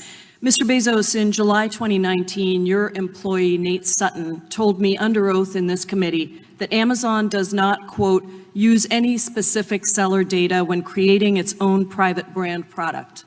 So let me ask you, Mr. Bezos, does Amazon ever access and use third-party seller data when making business decisions? And just a yes or no will suffice, sir. I thank you for the question. I know it's an important topic, and I also want to thank you for representing us. I can't answer that question yes or no. What I can tell you is we have a policy against using seller-specific data to aid our private label business, but I can't guarantee you that that policy has never been violated. Mr. Bezos, you're probably aware that an April 2020 report in the Wall Street Journal revealed that your company does access data on third-party sellers, both by reviewing data on popular individual sellers and products and by creating tiny product categories that allowed your company to categorically access detailed seller information in a supposedly aggregate category. Do you deny that report? I'm familiar with the Wall Street Journal article that you're talking about, and we continue to look into that very carefully. I'm not yet satisfied that we've gotten to the bottom of it, and we're going to keep looking at it. Okay. It's not as easy to do as you would think, because some of the sources in the article are anonymous, but we continue to look into it. I'll take that as you're not denying that, you're looking into it. I will tell you, a former Amazon employee in third-party sales and recruitment told this committee, quote, there's a rule, but there's nobody enforcing or spot checking. They just say, don't help yourself to the data. It's a candy shop. Everyone can have access to anything they want. Do category managers have access to non-public data about third-party products and businesses? Here's what I can tell you. We do have certain safeguards in place. We train people on the policy. We expect people to follow that policy the same way we would any other. It's a voluntary policy. As far as I'm aware, no other retailer limits their use of data at all. There's no actual enforcement. There's no actual enforcement of that policy. So it's voluntary and there's no actual enforcement. So maybe that answers my. Sorry. No, I think I may have misspoke. I'm trying to say that the fact that we have such a policy is voluntary. I think no other retailer even has such a policy. Well, our that's enforcement of that policy. We would treat that like any internal policy, and if we found that someone violated it, we would take action against them. Well, there's numerous reports, and the committee has conducted interviews with former employees who confirm that there are employees who do have access to that data and are using it. And so my next question was going to be, if you thought you were actually enforcing these rules, do you think that that's working? And again, I would just say that there's credible reporting that's documented breaches of these rules that you have put into place. And the committee has interviewed employees that typically say that these breaches typically occur. Let's talk about aggregate data for a minute. Your rules do allow for you to access combined data on a product when there are only one or two sellers in the marketplace, correct?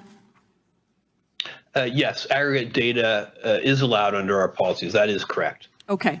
And interviews with former employees have made it clear that that aggregate data essentially allows access to highly detailed data in those product categories. There's the example of Fortem, a small business that had no direct competitors except for Amazon Warehouse Deals, a resale clearance account that only sold 17 units. An Amazon employee accessed a detailed sales report on Fortem's product with information on how much the company spent on advertising per unit and the cost to ship each trunk. And then Amazon launched its own competing products in October 2019. That's a major loophole, and I go back to the General Counsel's statement to this committee very clearly that there was no access to this data, that Amazon does not use that data for its own benefit, and I'm now hearing you say, well, you're not so sure that that's going on.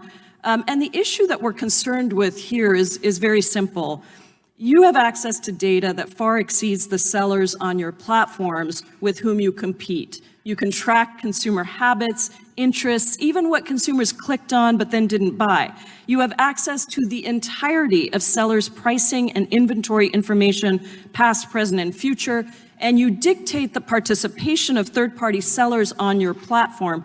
So you can set the rules of the game for your competitors, but not actually follow those same rules for yourself. Do you think that's fair to the mom-and-pop third-party businesses who are trying to sell on your platform? I appreciate that question, and I like it a lot because I really want a chance to address that. I'm very proud of what we've done for third-party sellers on this platform. We started our third-party platform 20 years ago, and we had 0 sellers on it. The question eBay I'm asking, I'm sorry, wide. I'm so sorry, And my time is go ahead. expiring, and the question I wanted to ask you is that you have access to data that your competitors do not have. So you might allow third-party sellers onto your platform, but if you're continuously monitoring the data to make sure that they're never going to get big enough that they can compete with you, that is actually the concern that the committee has.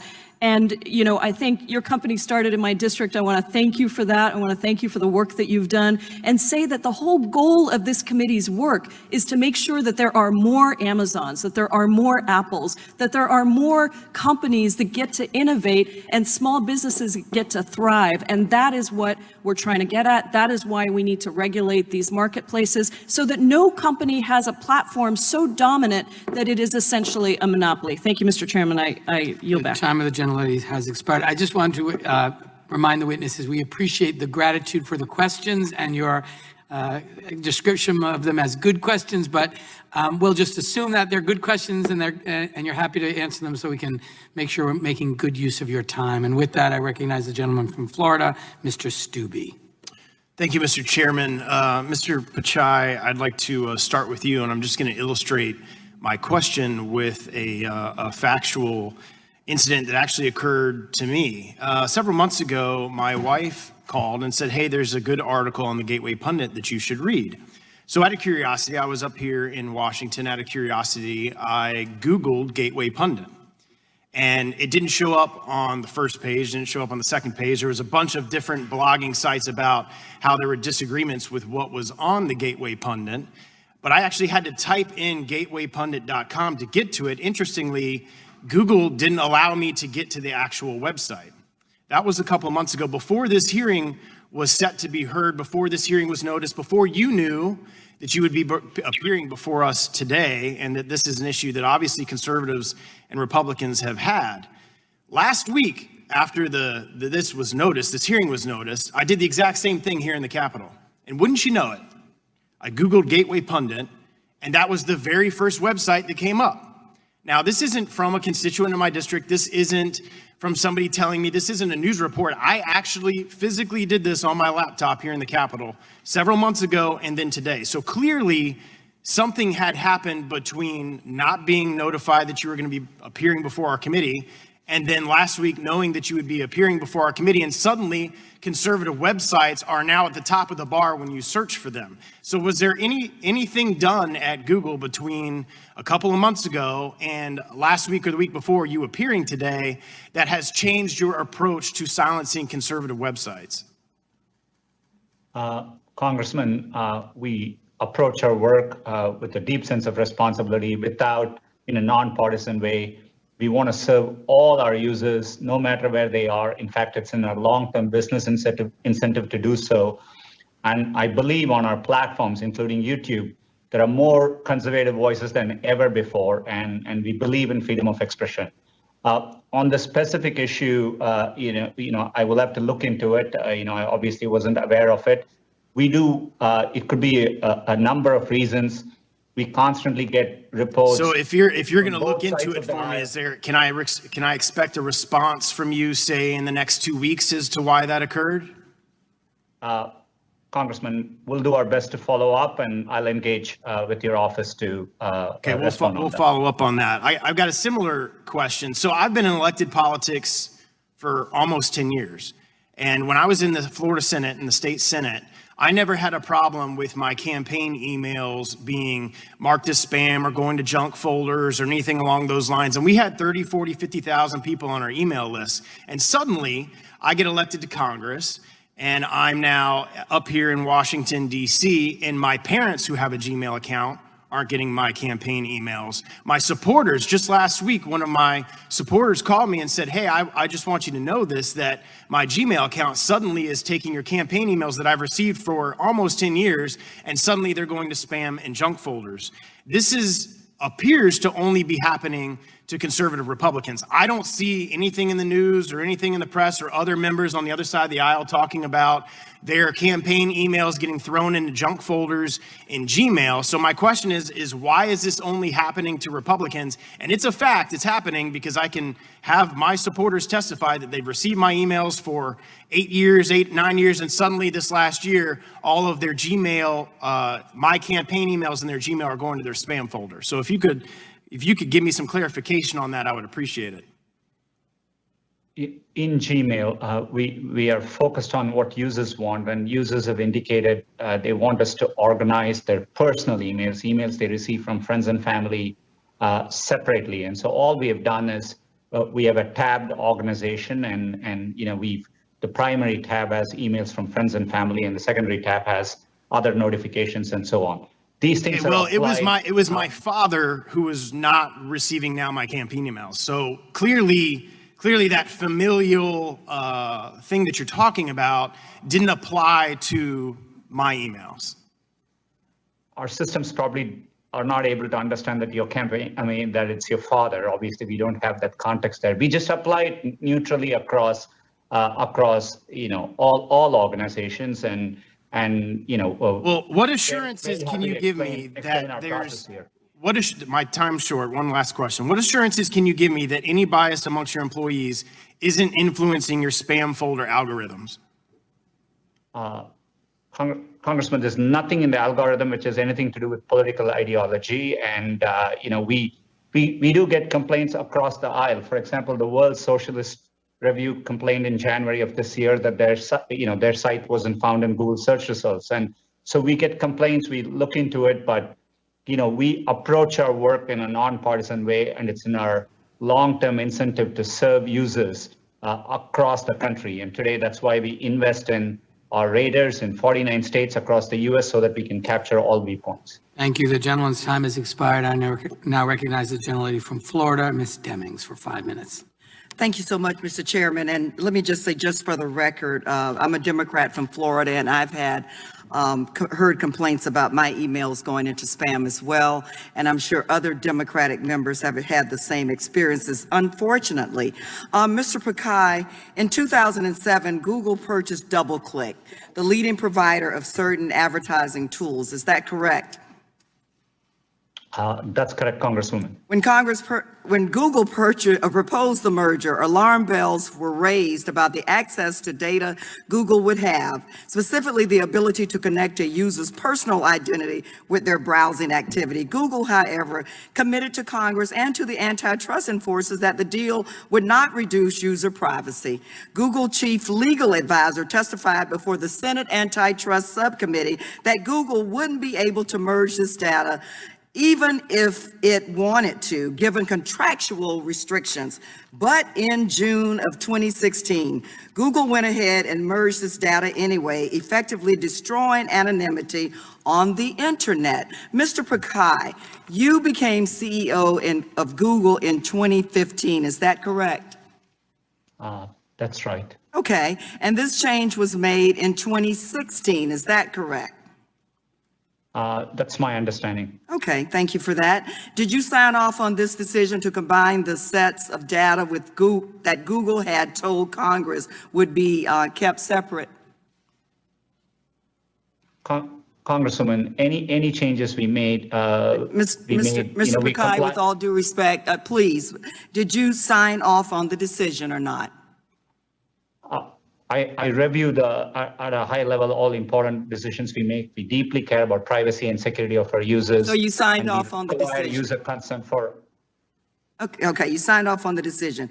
Practically, this decision meant that your company would not combine would now combine, for example, all of my data on Google, my search history, my location from Google Maps, information from my emails from Gmail, as well as my personal identity with the record of almost all of the websites I visited. That is absolutely staggering. According to an email from a DoubleClick executive, that was exactly the type of reduction in user privacy that Google's founders had previously worried would lead to a backlash. And I quote, "They were unwavering on the policy due to philosophical reasons, which is Larry and Sergey's fundamentally not wanting users associated with a cross-site cookie. They were also worried about a privacy storm as well as damage to Google's brand." So in 2007, Google's founders feared making this change because they knew it would upset their users. But in 2016, Google didn't seem to care. Mr. Pakai, isn't it true that what changed between 2007 and 2016 is that Google gained enormous market power? So while Google had to care about user privacy in 2007, it no longer had to in 2016. Would you agree that what changed was Google gained enormous market power? Congresswoman, this is an important issue. If I could explain. Well, we today make it very easy for users to be in control of their data. We have simplified their settings. They can turn ads personalization on or off. We have combined most of activity settings into 3 groupings. We remind users to go do a privacy checkup. 1 billion users have done so. Okay, Mr. Pakai, thank you so much for that.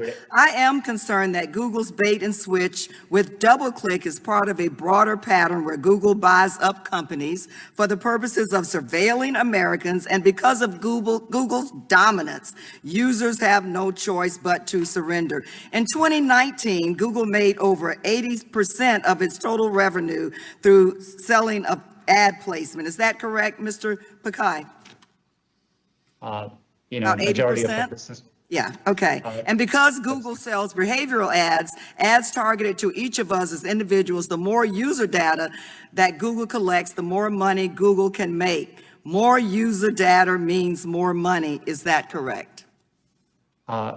In general, that's not true. For example, when more you come user data, type, not the more money Google collects? I'm sorry, please. So you're saying that the more user data, it does not mean the more money that Google can collect.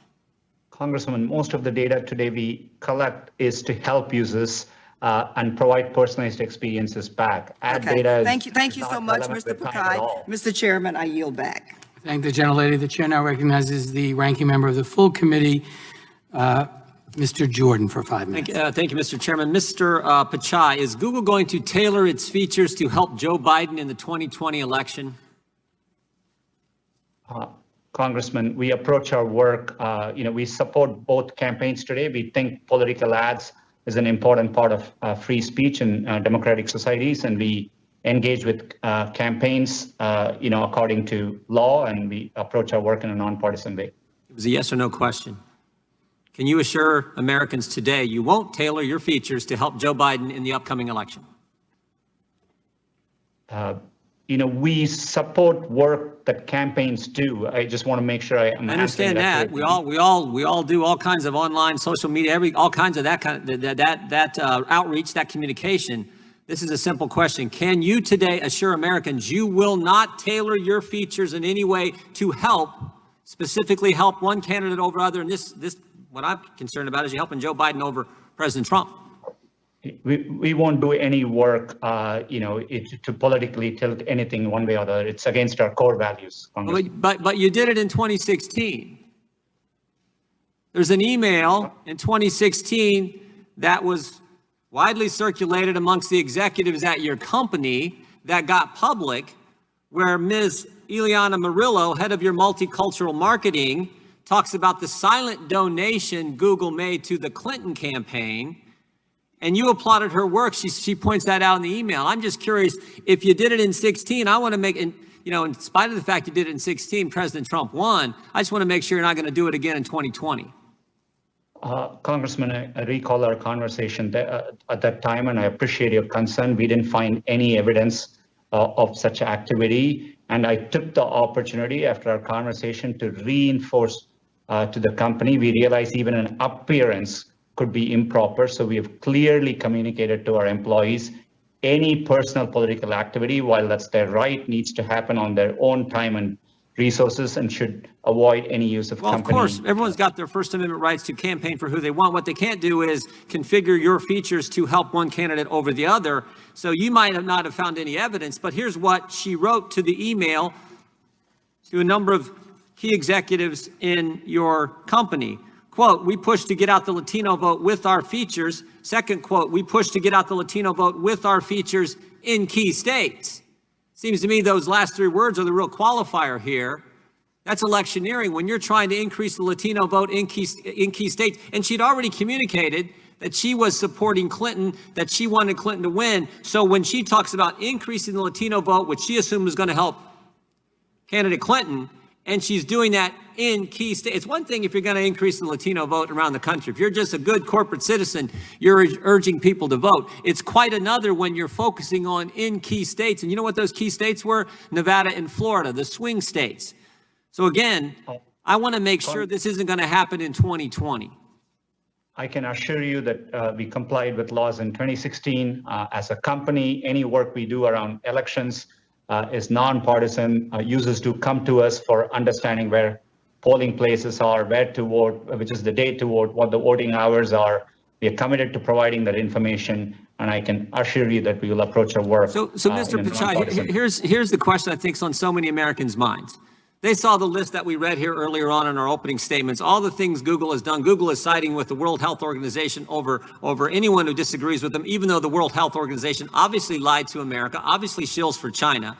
Google's siding with them. YouTube is siding with them. We have the history of all the things Google has done and the history of what happened in 2016 in the election, where they obviously, according to one of your multicultural marketing executive, tried to help Clinton. And here we are 97 days before the election, and we want to make sure it's not going to happen again. We want to can you give us two assurances? One, you're not going to try to tailor your features, configure your platform in a way to help Joe Biden. And second, that you're not going to use your search engine to silence conservatives. Can you give us those two assurances today?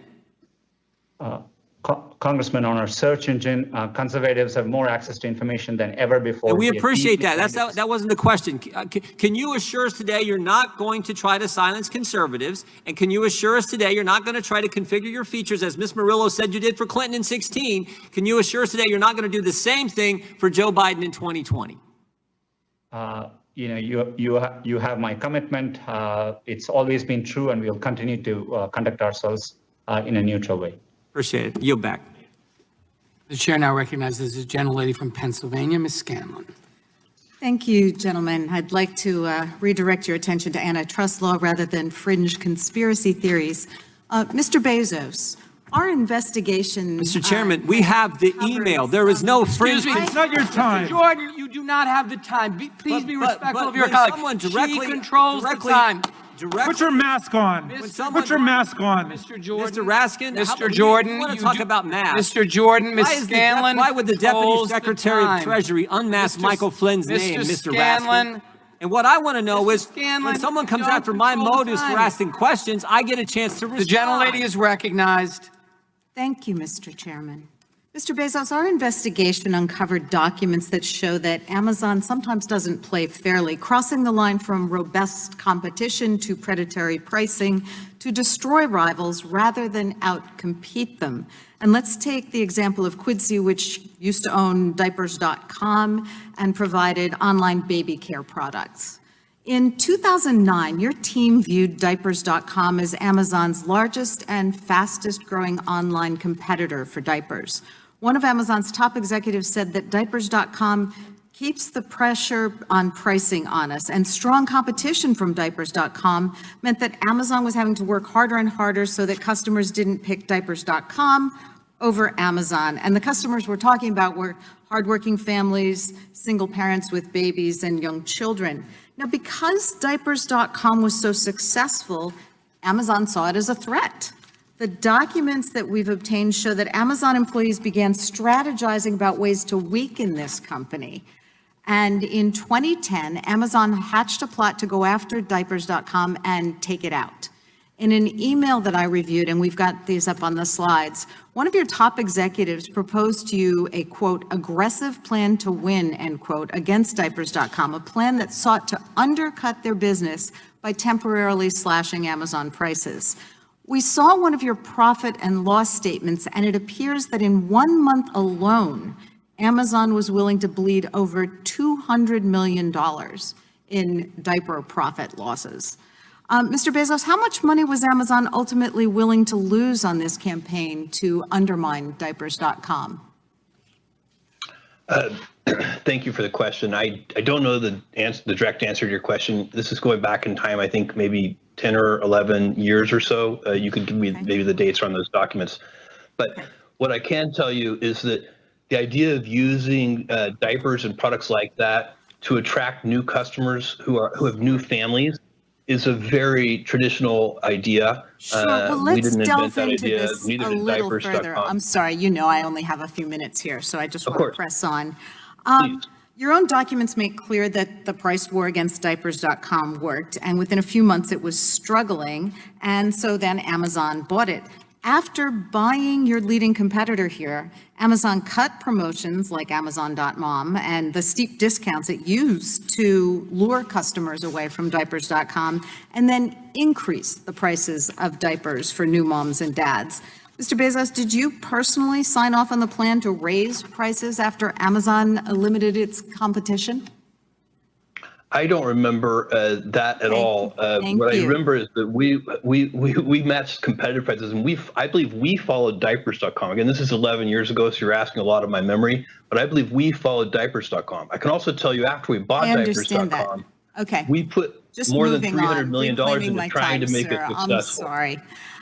So you said that Amazon focuses excessively on customers. So how would customers, especially single moms, new families, how would they benefit when the prices were driven up by the fact that you eliminated your main competitor?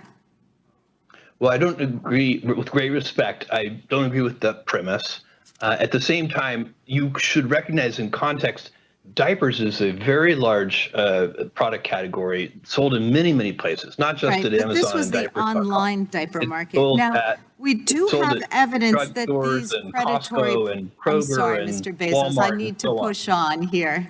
Of course, The sorry. evidence we've collected suggests that the predatory practices weren't unique here. In 2013, it was reported that you instructed Amazon employees to approach discussions with certain business partners, and I quote, "the way a cheetah would pursue a sickly gazelle." Is the Gazelle Project still in place, and does Amazon pursue similar predatory campaigns in other parts of its business? I cannot comment on that because I don't remember it. What I can tell you is that we are very, very focused on the customer as you started. Okay. And of Well, course, that I'm does concerned include with the bargaining very customers hard as with well, vendors and especially suppliers the to get the lowest families in my prices so that we can district. offer I'm those sorry, to Mr. customers. Bezos, so I'm almost out of time. I'm concerned too, because especially with the current pandemic, one of the biggest needs I'm seeing at the food drives and the giveaways that we're having to run in my district is that families don't have diapers and we have to collect them to give them out. So it certainly is something that has a really hard impact on families, and I'm really concerned that pricing might have been driven up here by this tactic, and I yield back. The gentlelady yields back. I just announced that votes have been called, but we're going to continue with the hearing, so I invite colleagues to vote at, it's a rolling vote, so vote according to your own schedule. I now recognize the gentleman from Colorado, Mr. Neguse, for 5 minutes. Thank you, Mr. Chairman, and I want to thank each of the witnesses today for your testimony. Mr. Zuckerberg, in 2004, when you had launched Facebook, it's fair to say, I think you'd agree with me, that you had quite a few competitors. Would you agree with that? Congressman, yes.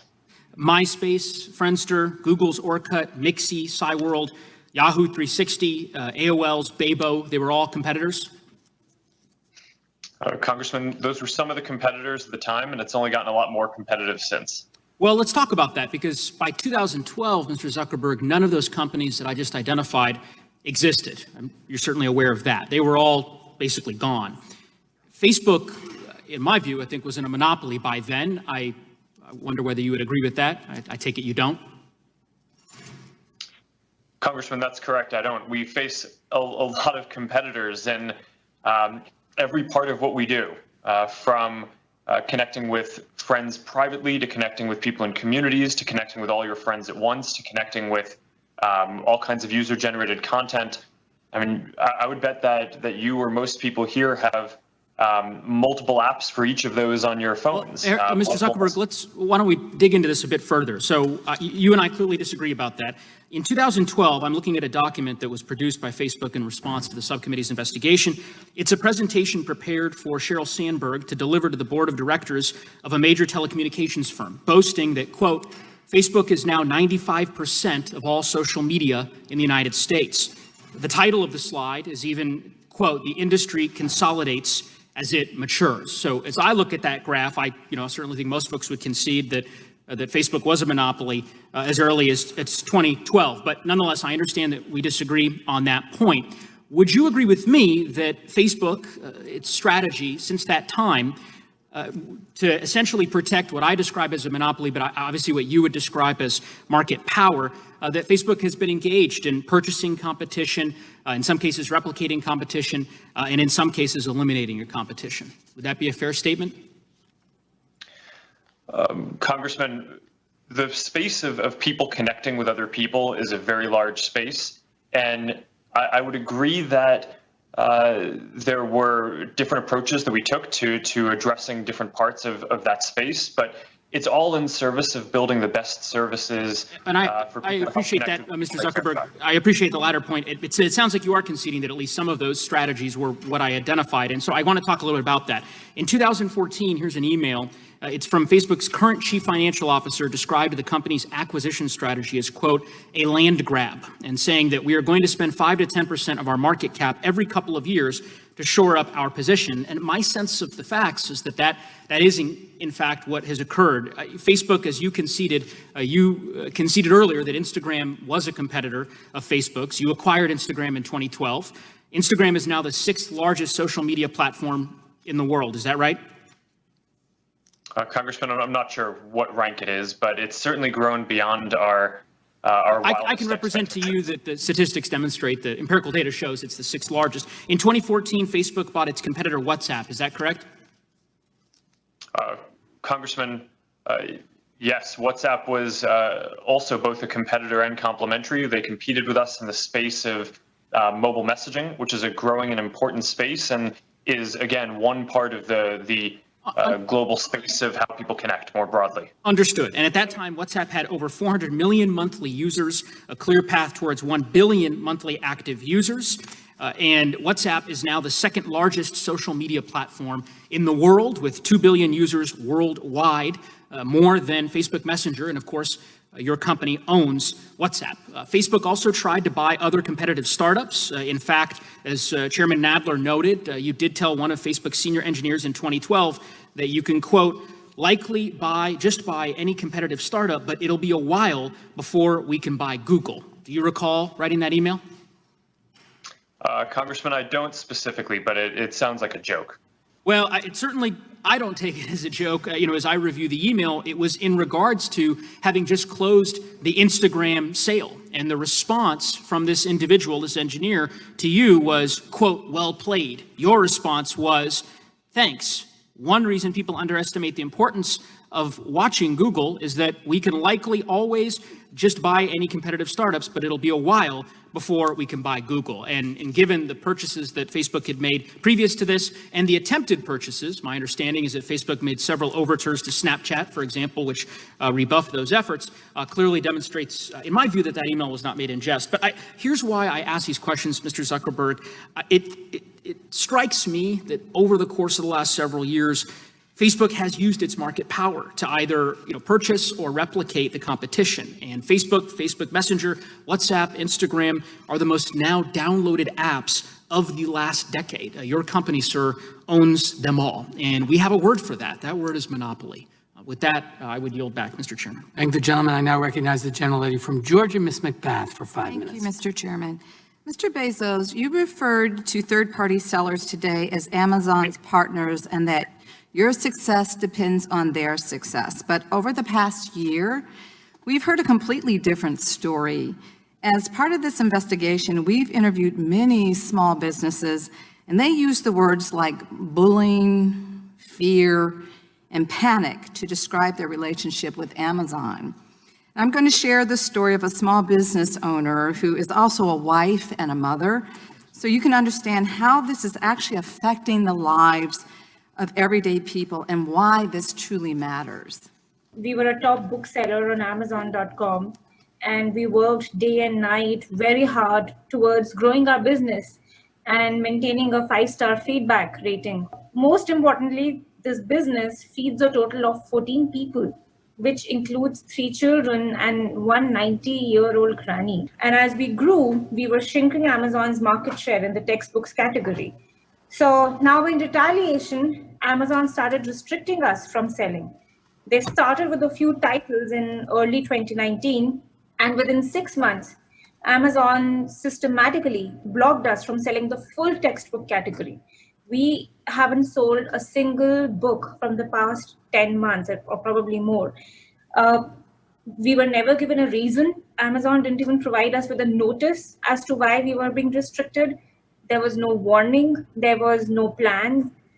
So, Mr. Bezos, after Amazon just delisted the small business without any apparent reason or notice, she told us that they sent more than 500 separate communications to Amazon, including to you, Mr. Bezos, over the past year. And there was not a single meaningful response. Do you think this is an acceptable way to treat someone that you described as both a partner and a customer? No, Congresswoman, and I appreciate you showing me that anecdote, and I would like to talk to her.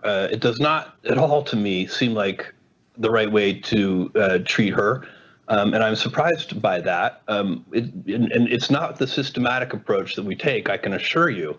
I don't even understand what's going on in that anecdote because we would love for third-party sellers to sell books on the website. So I don't understand it, but I would like to understand it better. And with your permission, I would like to get in touch with your office. I think, though, that you're missing the point. This is not just about one business. I'm concerned that this is a pattern of behavior, and basically this pattern of behavior has to change. Mr. Bezos, my question is simply, are you willing to make sure going forward that, the numerous sellers that we've talked to, they have problems just like this? And there are more sellers who have told us that they've exhausted all of their options before finally reaching out to you directly as a last resort, but they're still waiting for your response. So what do you have to say to the small businesses who are talking to Congress because you simply won't listen to them? Well, I say that's not acceptable. If we aren't listening to you, I'm not happy about that at all. But I would, if you allow me to disagree a little bit with a piece of this, I do not think that's systematically what's going on. And the evidence that I would suggest would be useful for you to consider in that regard is that third-party sellers in aggregate are doing extremely well on Amazon. They grew from 20 years ago it was 0. And today, it's 60% of sales. Third-party sellers are growing even faster than first-party retail. Mr. Bezos, thank you so much. You said that sellers have many other attractive options to reach customers, but that's not at all what we found in our investigation. According to eMarketer, a source Amazon cited in submissions to this committee, Amazon has nearly 7 times the market share of its closest e-commerce competitor. One seller told us that, and I quote, Amazon continues to be the only show in town. No matter how angry sellers get, they have nowhere else to go. So are you saying that these people aren't being truthful when they say that Amazon is the only game in town? Yeah, Congresswoman, with great respect, I do disagree with that. I believe that there are a lot of options. And some of them are not even listed on that chart. I just looked at it briefly, but I didn't see some that I know of, for example. So I think there are a lot of things. Okay, thank you. Dynamic. All right, thank you for that. They're more and Mr. more Bezos, every day. my time is short. If Amazon didn't have monopoly power over these sellers, do you think they would choose to stay in a relationship that is characterized by bullying, fear, and panic?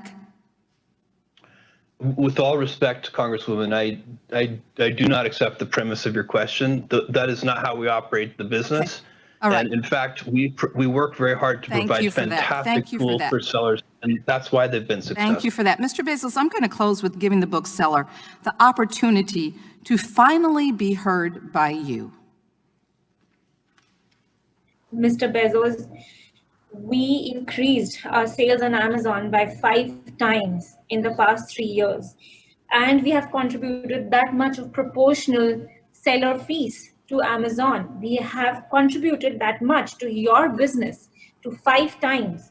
We followed all the rules that were set by you.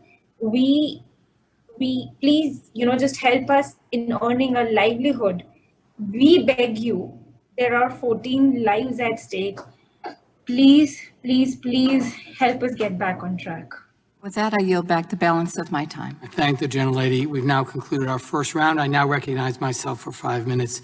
Mr. Bezos, according to your testimony, the marketplace is competitive, but Amazon controls as much as 75% of all online marketplace sales. And eMarketer, a source you cited to us in submissions to this committee, reports that Amazon has nearly 7 times the market share of its closest competitor. Isn't it true that small businesses have no real option but to rely on Amazon to connect with customers and make online sales? No, sir. With great respect, I do have a different opinion on that.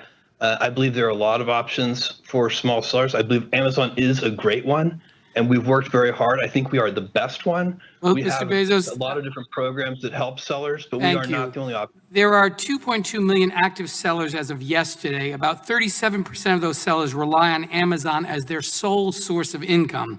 That is over 800,000 people relying on Amazon to feed their families, put their kids through school, and keep a roof over their heads. Mr. Bezos, you have referred to third-party sellers as both your partners and customers. But isn't it true that Amazon refers to third-party sellers as internal competitors? I think I wouldn't surprise me. In some ways, we are competing, and they're also competing with each other. Well, that's right. Your own documents, Mr. Bezos, Amazon's own documents that you produce refer to the very same sellers that you've described as Amazon partners as internal competitors. In fact, we've heard from third-party sellers again and again during the course of the investigation that Amazon is the only game in town. One small business owner we interviewed described it this way, and I quote, "We're stuck. We don't have a choice but to sell through Amazon." Another said, and I quote, "They've never been a great partner, but you have to work with them."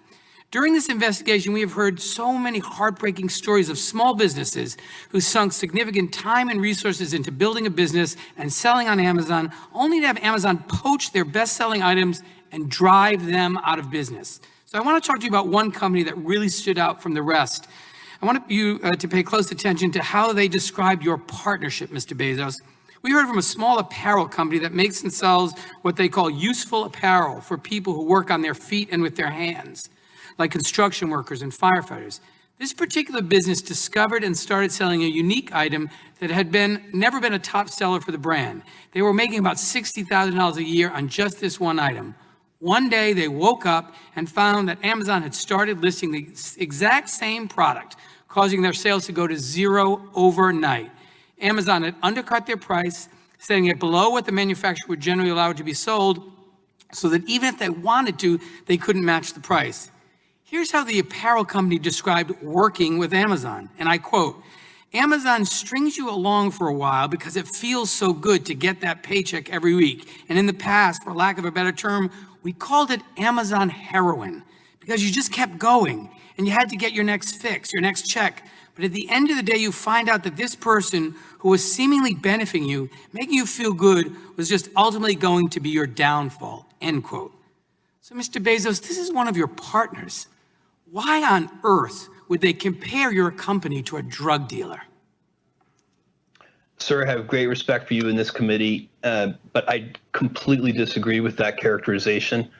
What we have done is create in the store a place, if you go back in time, we sold only our own inventory. It was a very controversial decision inside the company to invite third-party sellers to come into what is really our most valuable retail real estate, our product detail pages.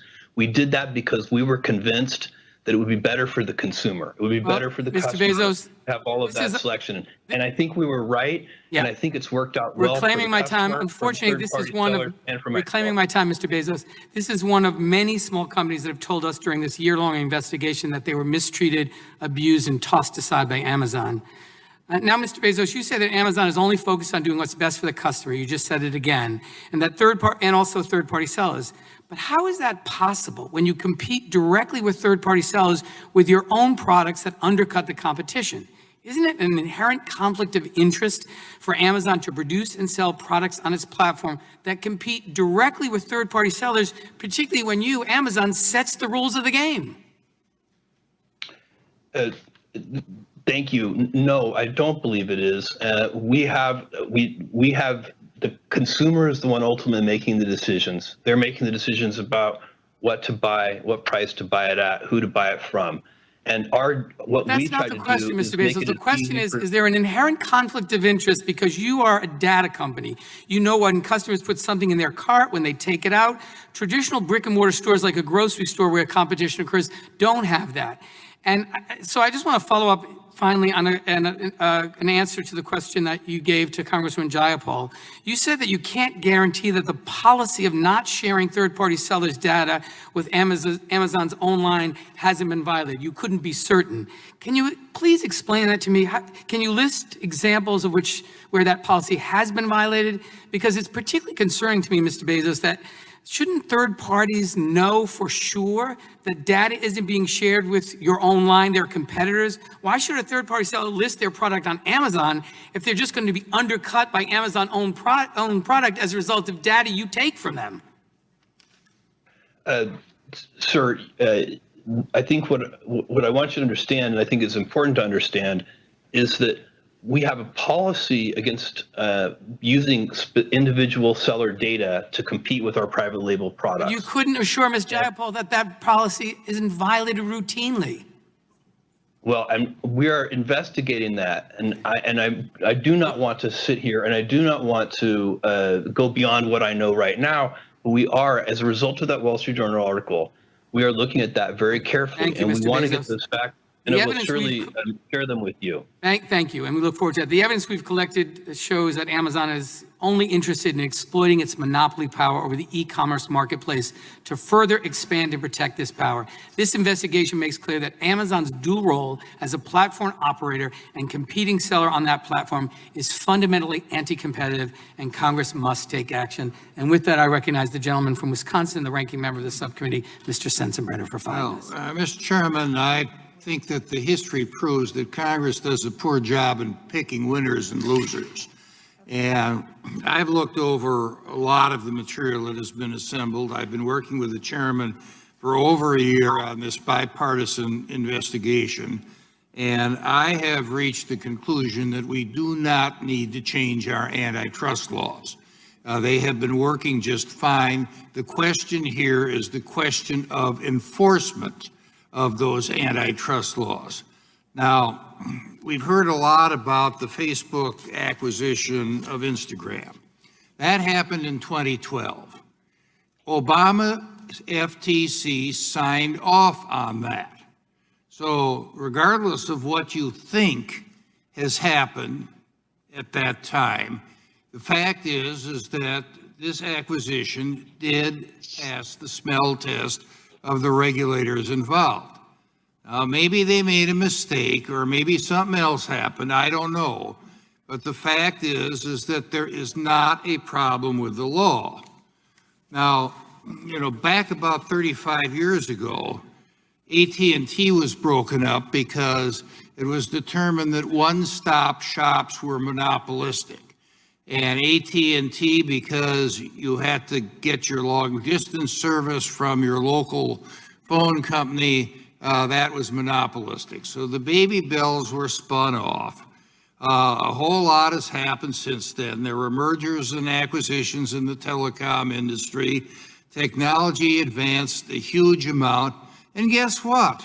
We're back to exactly where we were in 1984. So this goes to show that congressional pressure is not the best.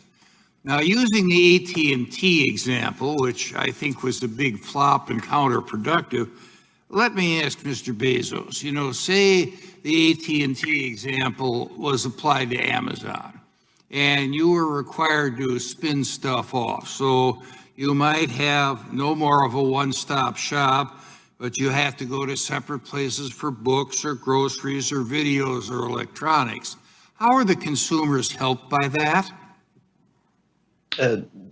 Sir, thank you. They would not be. Right. Very clear. Now, Mr. Pichai, let me ask about Google. If you were forced to split up your business lines, say spin off ad tech and YouTube, can you describe what happens to consumers there? Congressman, today, consumers in most of the areas we are dealing with, they see prices free or falling, and they get more choice than ever before. So I think it serves them well. And you're right there.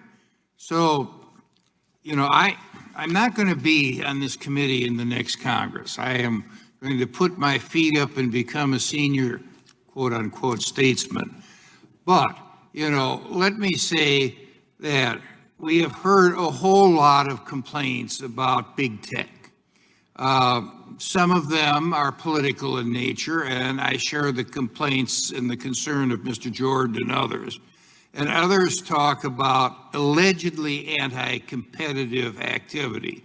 It seems to me that it's not for Congress that legislates to toss all of our antitrust laws and the precedent that has been established through litigation over the last 100+ years. But it's something where we ought to go back to the regulators, to the enforcers, have them look at this stuff, and have them make a determination on whether or not the law's been violated.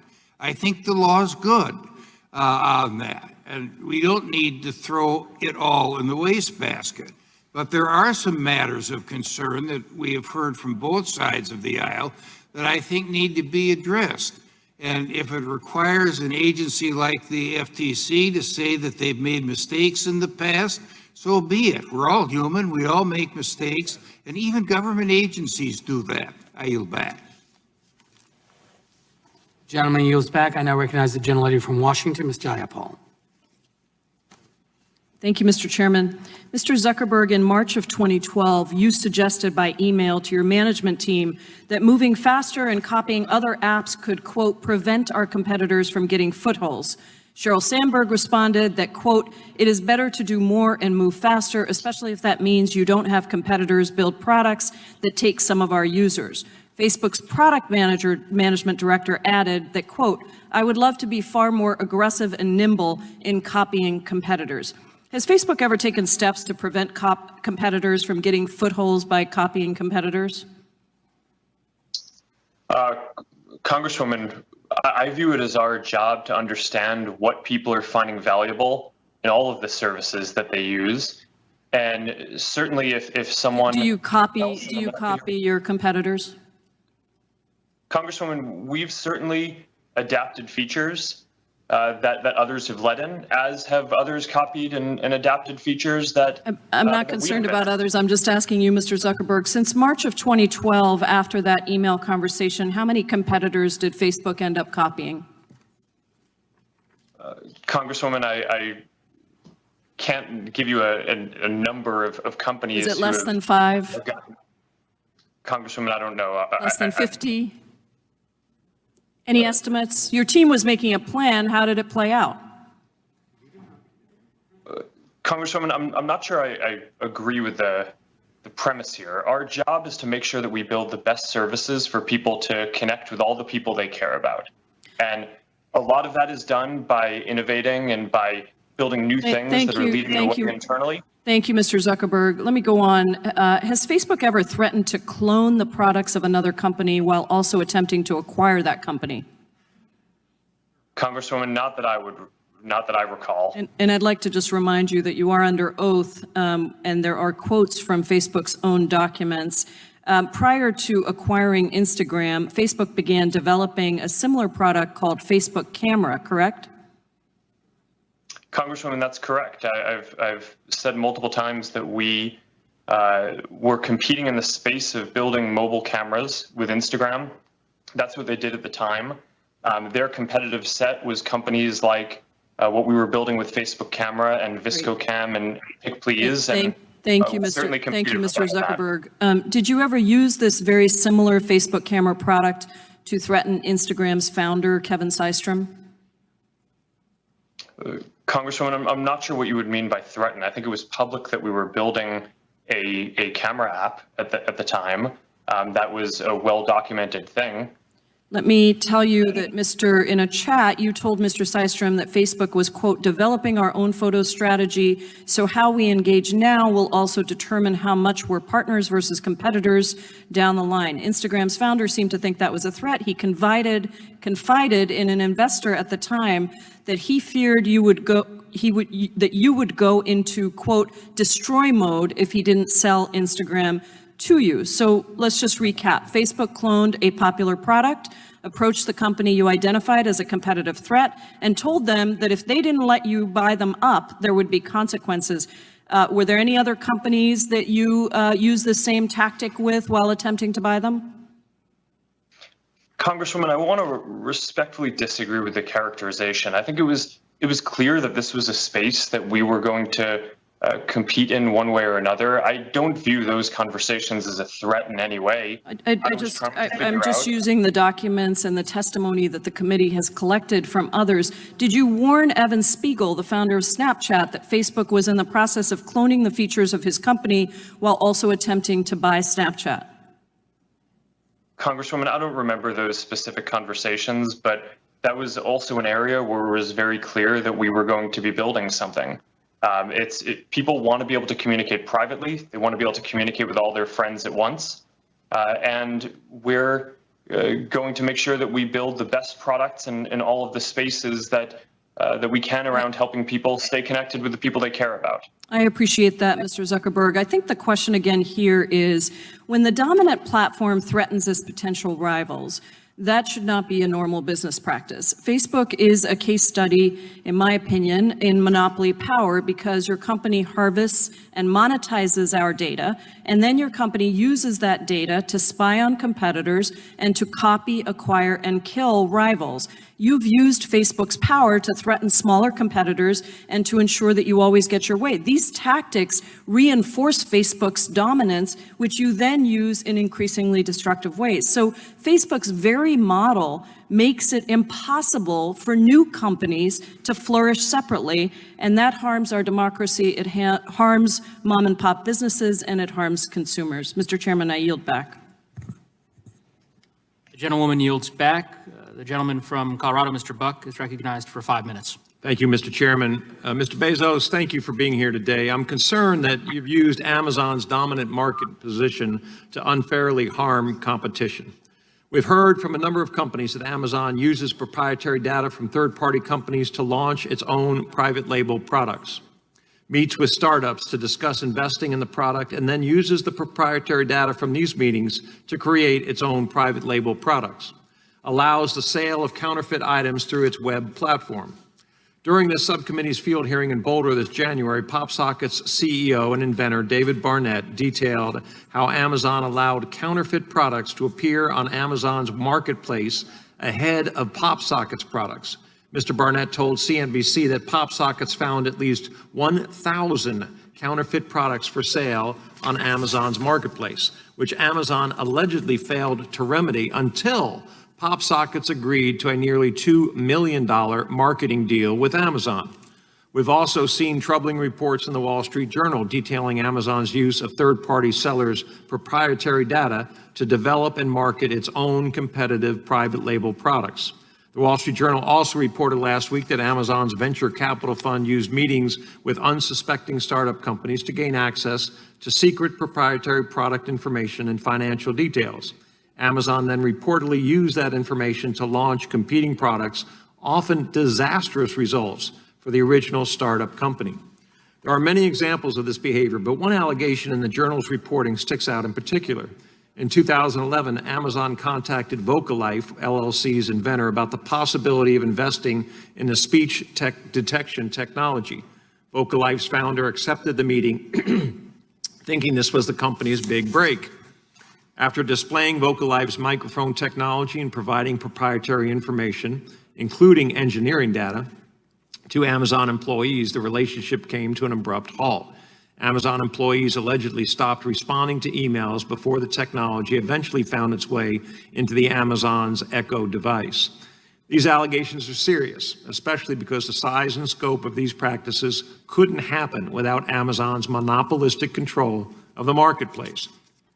I'm also concerned that given Amazon's allowance of counterfeit goods on its marketplace, especially counterfeit goods from China, that Amazon's marketplace may be knowingly or unknowingly furthering China's use of forced and slave labor conditions. This is especially important following recent reports that at least 80 global companies that sell on the Amazon marketplace, including Nike, Starbucks, and Samsung, have ties to Chinese factories that use enslaved Uyghur Muslims. Following these concerning reports, Senator Hawley introduced an important bill last week requiring American businesses to certify that their supply chain does not rely on forced labor. I will be introducing the House companion bill later this afternoon. While I do not expect you to have intimate knowledge of the legislation, I do want to ask all four of our witnesses a simple yes or no question. Will you certify here today that your company does not use and will never use slave labor to manufacture your products or allow products to be sold on your platform that are manufactured using slave labor? Mr. Cook, you were kind enough to visit with me on the phone. I think we briefly discussed this issue. If you can give a yes or no answer, and I understand you haven't read the details of the bill, but would you agree to this idea? I would love to engage on the legislation with you, Congressman, but let me be clear, forced labor is abhorrent. And we would not tolerate it in Apple. And so I would love to get with your office and engage on the legislation. Thank you. Mr. Pichai. Congressman, I share your concern in this area. I find it abhorrent as well. Happy to engage with your office and discuss this further. So I really don't want to even engage with my office half the time. Will you guys agree that slave labor is not something that you will tolerate in manufacturing your products or in products that are sold on your platforms? I agree, Congressman. And Mr. Cook? We wouldn't tolerate it. We would terminate a supplier relationship if it were found. Mr. Zuckerberg? I agree. We wouldn't tolerate this, and if we found anything like this, we would also terminate any relationship. And Mr. Bezos?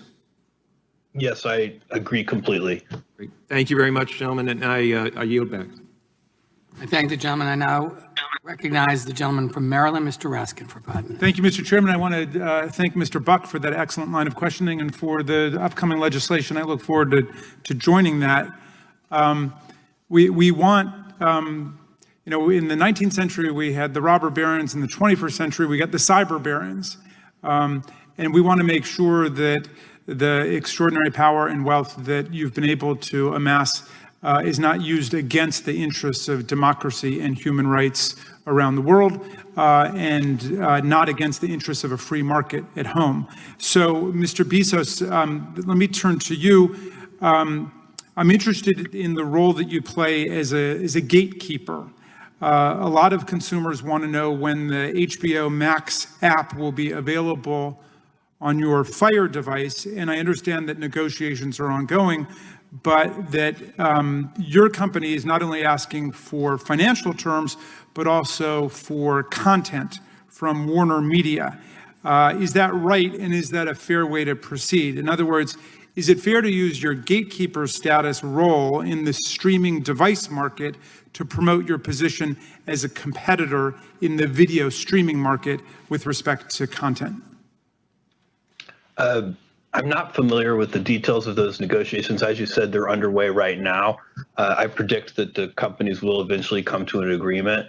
And I think this is kind of two large companies negotiating agreement. It's kind of normal case of normal commerce. But here's why I pursue it, precisely because it is a large company, and in a way, they stand in for hundreds of thousands of much smaller companies who are even in a more disadvantageous position with respect to negotiating with you. I guess the general proposition then you can speak to, if you don't know the details of this, which is it okay to negotiate not just for financial terms in having someone be part of your Fire unit, but also to try to extract in that negotiation leverage with respect to getting content from them? Well, again, I'm not familiar with the details. What I would I'm say not asking is, about that one in that general. In general, I think that when two companies are negotiating, you are negotiating not just the amount of money that's going to change hands, but also what you're going to get in exchange for the amount of money. That is a very fundamental way that business works. do you see at least to outsiders that would look like a structural conflict of interest, like you're using your control over access to people's living rooms, essentially, you're using that in order to obtain leverage in terms of getting creative content that you want? And are you essentially converting power in one domain into power in another domain where it doesn't belong? I think what I should do is offer to get you information. I'll get it to your office for you, because I'm not familiar enough with this, and I could imagine that there would be scenarios, if we're just talking in the abstract, where it would be inappropriate, and I could imagine scenarios where it would be very normal business and very appropriate. Fair enough. I want to talk about an emerging market, smart homes, and I want to start with the hub of the smart home, smart speakers. Does Amazon price the Echo device below cost?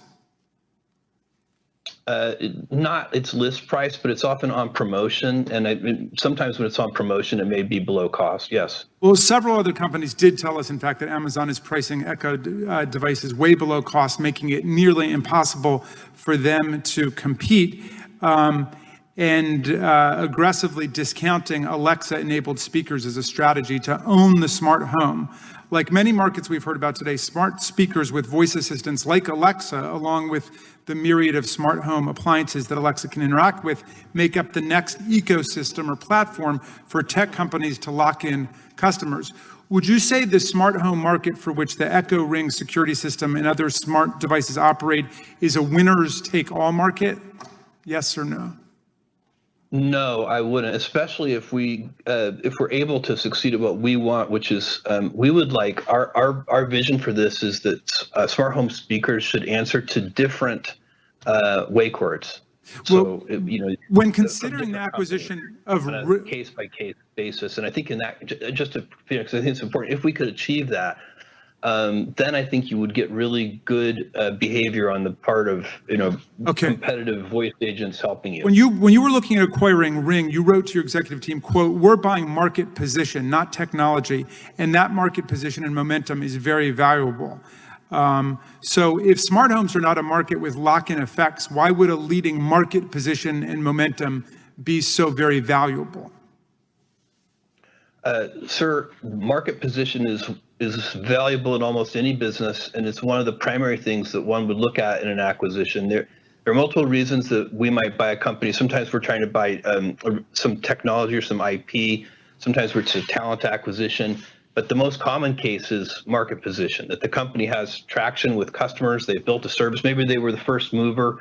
There could be any number of reasons why they have that market position, but that's a very common reason to acquire a company. Well, once a company becomes dominant in a market, it can favor its own products and services. Alexa-enabled smart speakers make up over 60% of the smart speaker market.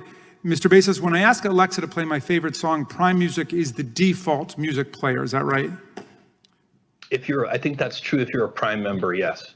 And a New York Times report found that when users say, Alexa, buy batteries, Alexa responds, would you like to buy AA Amazon basic batteries? So has Alexa ever been trained to favor Amazon products when users shop by voice? The time of the gentleman has expired, but the witness may answer the question. I don't know if it's been trained in that way. I'm sure there are cases where we do promote our own products, which is of course a common practice in business, and so it wouldn't surprise me if Alexa sometimes does promote our own products. Thank you, and I yield back. The chair recognizes the gentleman from Florida, Mr. Gates, for 5 minutes. Mr. Pichai, during our prior discussion earlier today, you said that Google doesn't work with the Chinese military. That answer was deceptive because Google works with many of the entities that work with the Chinese military in common collaboration. And just as one example would be Tsinghua University, where Jeff Dean, who is the head of Google AI, served on the Computer Science Advisory Committee for the university, and then the university takes nearly $15 million from China's Central Military Commission. So you can see how even if you don't literally show up at the offices of the Chinese military, if you're all showing up at the same place, working together on AI, that would lead to my concern. But I want to talk about search because that's an area where I know Google has real market dominance. On December 11th, you testified to the Judiciary Committee, and in response to a question from my colleague Zoe Lofgren about search, you said, "We don't manually intervene on any particular search result." But leaked memos obtained by the Daily Caller show that that isn't true. In fact, those memos were altered December 3rd, just a week before your testimony, and they describe a deceptive news blacklist and a process for developing that blacklist approved by Ben Gomes, who leads search with your company, and also something called a fringe ranking, which seems to beg the question, who gets to decide what's fringe? And in your answer, you said to Ms. Lofgren that there is no manual intervention of search. That was your testimony, and now I'm going to cite specifically from this memo from the Daily Caller. It says that the Daily Caller obtained from your company. It says the beginning of the workflow starts when a website is placed on a watch list. It continues, this watch list is maintained and stored by Eris with access restricted to policy and enforcement specialists. Sort of does beg the question who these enforcement specialists are. Access to the listing can also be shared on a need-to-know basis to enforce or enrich the policy violations. The investigation of the watch list is done in the tool Athena, the Ares manual review tool. So you said to Congresswoman Lofgren that there was no manual review tool, and then your documents indicate that there is a manual review tool. So help us understand the inconsistency. Congressman, there are two parts to this. In general, we algorithmically approach our search results. We have robust policies to do so, and we test it both with user feedback and we use raters to validate. Last year alone, we ran over 300,000 experiments and launched around 3,000 improvements to search. And we don't manually tune. The question last time was in the context of, is there someone behind the curtain, manually tuning an individual search result? We don't. We generally approach it algorithmically. We, however, in order to comply with the law in every country we operate in, for example, there may be an actor or a website identified as interfering in elections, and we then have to put that site on a list so that that doesn't appear in our search results against queries. So other examples would be violent extremism, And is that done manually, Mr. Pichai? That process you described, is that done manually? And we could get reports from law enforcement agencies. We are complying with, or it's a known DMCA-based. There is either a manual component or there is not a manual component. Which is it? For creating those lists, that process can involve manual portions. Okay, great. Well, that is sort of the concern that I have. You've now said something different today than you said to Ms. Lofgren, because you've confessed that there is a manual component to the way in which you blacklist content. And it seems to be no coincidence that it's sites like Gateway Pundit, The Western Journal, American Spectator, Daily Caller, and Breitbart that receive the ire or the negative treatment as a consequence of your manual tooling. And it also seems noteworthy that whistleblowers at your own company have spoken out. You said that one of the reasons you maintain this manual tool is to stop election interference. I believe it is in fact your company that is engaging in election interference. And it's not just my view. Mike Wacker came out and was a whistleblower indicating that the manual blacklist targets that Google specifically goes after are those who support President Trump, who hold a conservative viewpoint, and he left your company in 2019 because he was speaking out against these outrage mobs. So can you see how when you empower individuals, some of the same individuals that Project Veritas has exposed as labeling people as terrorists who say make America great again or who support the president, that in fact can be the very election interference that we're concerned about, and that you're using your market dominance in search to accomplish that election interference? Congressman, with respect, I strongly disagree with that characterization. We don't approach this work with any political viewpoint.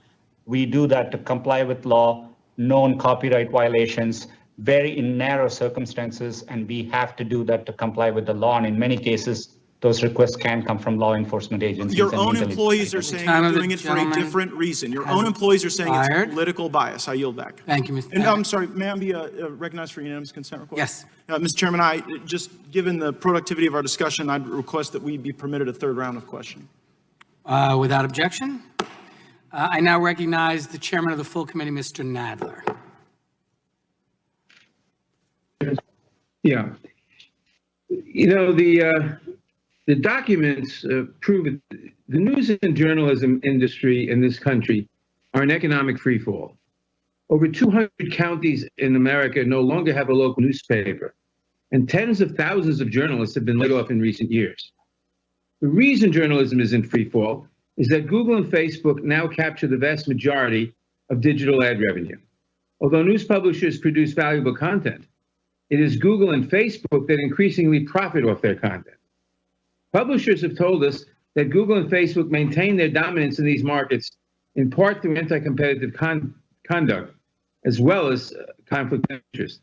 Mr. Zuckerberg, in 2015, Facebook reported high and quickly growing rates of video viewership on its platform. Based on these metrics, news publishers fired hundreds of journalists, choosing instead to boost their video divisions.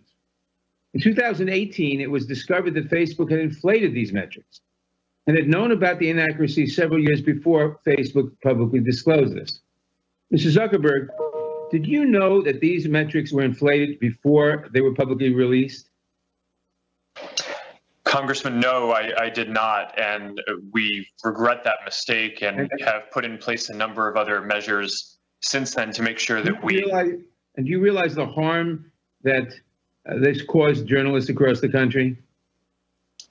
Congressman, I certainly know how important it is that the metrics that we report are accurate, and we've put in place additional measures to make sure that we can audit those. And what do you have to say to the journalists who lost their jobs because of Facebook's deception? Well, Congressman, I disagree with that characterization and also your description of reclaiming my time. Google, meanwhile, maintains its dominance in part through aggregating data from across its products and services. Mr. Pichai, I understand that Google collects user data on users' browsing activity through its Chrome browser. Does Google use that data for its own purposes, either in advertising or to develop and refine its algorithms?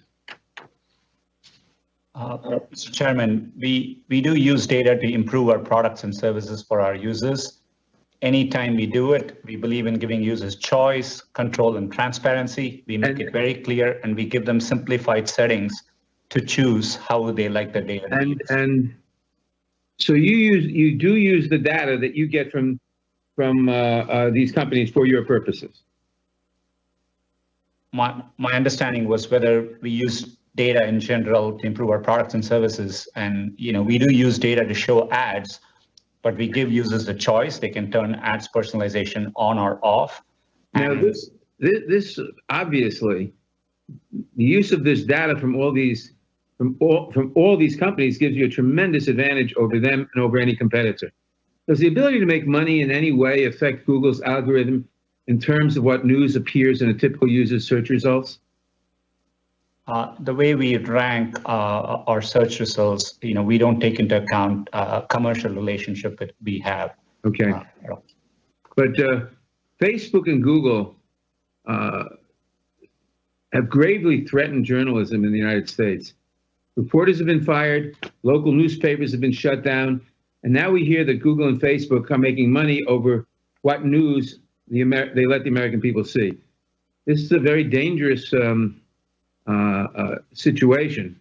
And unfortunately, my time has expired and I have to yield back. I thank the gentleman for yielding. I now recognize the gentleman from Florida, Mr. Stubbe, for 5 minutes. Thank you, Mr. Chairman. I'm just going to pick up where I left off. Mr. Pichai, there are rioting groups that are going unchecked with the posting of what I would contend is very violent video. Yet yesterday I was sent a YouTube video about doctors discussing hydrochloroquine and discussing the not dangers of children returning to school. And when I clicked on the link, it was taken down. And then I was sent a different link on YouTube and it was taken down. I just checked again just to make sure. And it says that this video has been removed for violating YouTube's community guidelines. How can doctors giving their opinion on a drug that they think is effective for the treatment of COVID-19 and doctors who think it's appropriate for children to return back to school violate YouTube's community guidelines when all of these videos of violence is all posted on YouTube? Congressman, we believe in freedom of expression, and there is a lot of debate on YouTube about effective ways to deal with COVID. We allow robust debate. But in the area during a pandemic, we look to local health authorities. So for example, in the US, it would be CDC for guidelines around medical misinformation in a narrow way, which could cause harm in the real world. And so for example, if there is aspects of a video, and if it explicitly states something could be a proven cure, and that doesn't meet CDC guidelines, it's free expression of speech, and you have these doctors who are giving their opinion as doctors, and I don't understand why YouTube and therefore Google thinks it's appropriate to silence physicians and their opinion of what can help and cure people with COVID-19. I'm going to switch quickly to Mr. Zuckerberg. I think at this point it's fairly obvious that technology platforms have been stifling conservative news and opinions. You employ a panel of content moderators. Can you explain how Facebook chooses who these moderators are? Thanks, Congressman. We do hire a lot of people around the world to work on safety and security. Our team is more than 30 or 35,000 people working on that now. We certainly try to do this in a way that is neutral to all viewpoints. We want to be a platform for all ideas. I don't think you build a social product with the goal of giving people a voice if you don't believe that people being able to express a wide variety of things is ultimately valuable for the world. And we try to make sure that our policies and our operations ultimately reflect and carry that out. Is there an ideological diversity amongst the content moderators? Congressman, I don't think we choose to hire them on the basis of an ideology. They're hired all over the world. There's certainly a bunch in the U.S. There's diversity in where they're hired, but certainly we don't want to have any bias in what we do, and we wouldn't tolerate it if we discovered that. So you don't specifically hire, say, conservative moderators and Democrat or liberal moderators so that there's a balance in your content moderators? Congressman, in terms of the 30 to 35,000 people or more at this point who are doing safety and security review, that is correct. In terms of the people setting the policies, I think it is valuable to have people with a diversity of viewpoints involved so we can make sure that we have the different viewpoints represented in the policy development process. And we also consult with a number of outside groups whenever we develop new policies to make sure that we're taking into account all perspectives. What are some of those outside groups that would be conservative leaning? Congressman, I need to get back to you with a list of specific groups, but it would depend on what the topic is. Can you just think of one? I mean, you said you reach out to outside groups. Can you think of one conservative outside group that you reach out to and use as a content moderator? Congressman, I'm talking about different external stakeholders and groups that are inputs to our policy development process. And I'm not involved in those conversations directly, so I would have to get back to you with specifics on that. But I'm quite confident that we speak with people across the ideological spectrum when we're developing our policies. I would very much appreciate a follow-up on that. Real quickly, can you briefly explain the approval process for third-party fact checkers and how many fact checkers does Facebook employ? Yes, thanks. We work with about 70 fact-checking partners around the world, and the goal of the program is to limit the distribution of viral hoaxes, so things that are clearly false, from getting a lot of distribution, but we don't ourselves want to be in the business of determining what is true and what is false. That feels like an inappropriate role for us to play. We rely on an organization called the Pointer Institute, and I think it's called the Independent Fact-Checking Organization that has a set of guidelines of what makes an independent fact-checker, and they certify those fact-checkers, and then any organization that gets certification from that group is qualified to be a fact-checking partner within Facebook. Thank you. The gentleman's time has expired. We're going to I'm going to recognize Mr. Johnson for 5 minutes, and then we're going to take a short break. Hello, everybody. Thank you for tuning in to Right Side Broadcasting Network. Just want to thank you for tuning in for this content of the House Judiciary and Big Tech testifying. Unfortunately, we need to cut away to go to President Trump's remarks in Texas here for a little bit. I'm going to be ending this stream and heading over there. So if you want to check us out there, whether you're on any of our platforms of social media or if you are on Diamond and Silk, we'll have them both there. Thank you. Appreciate it.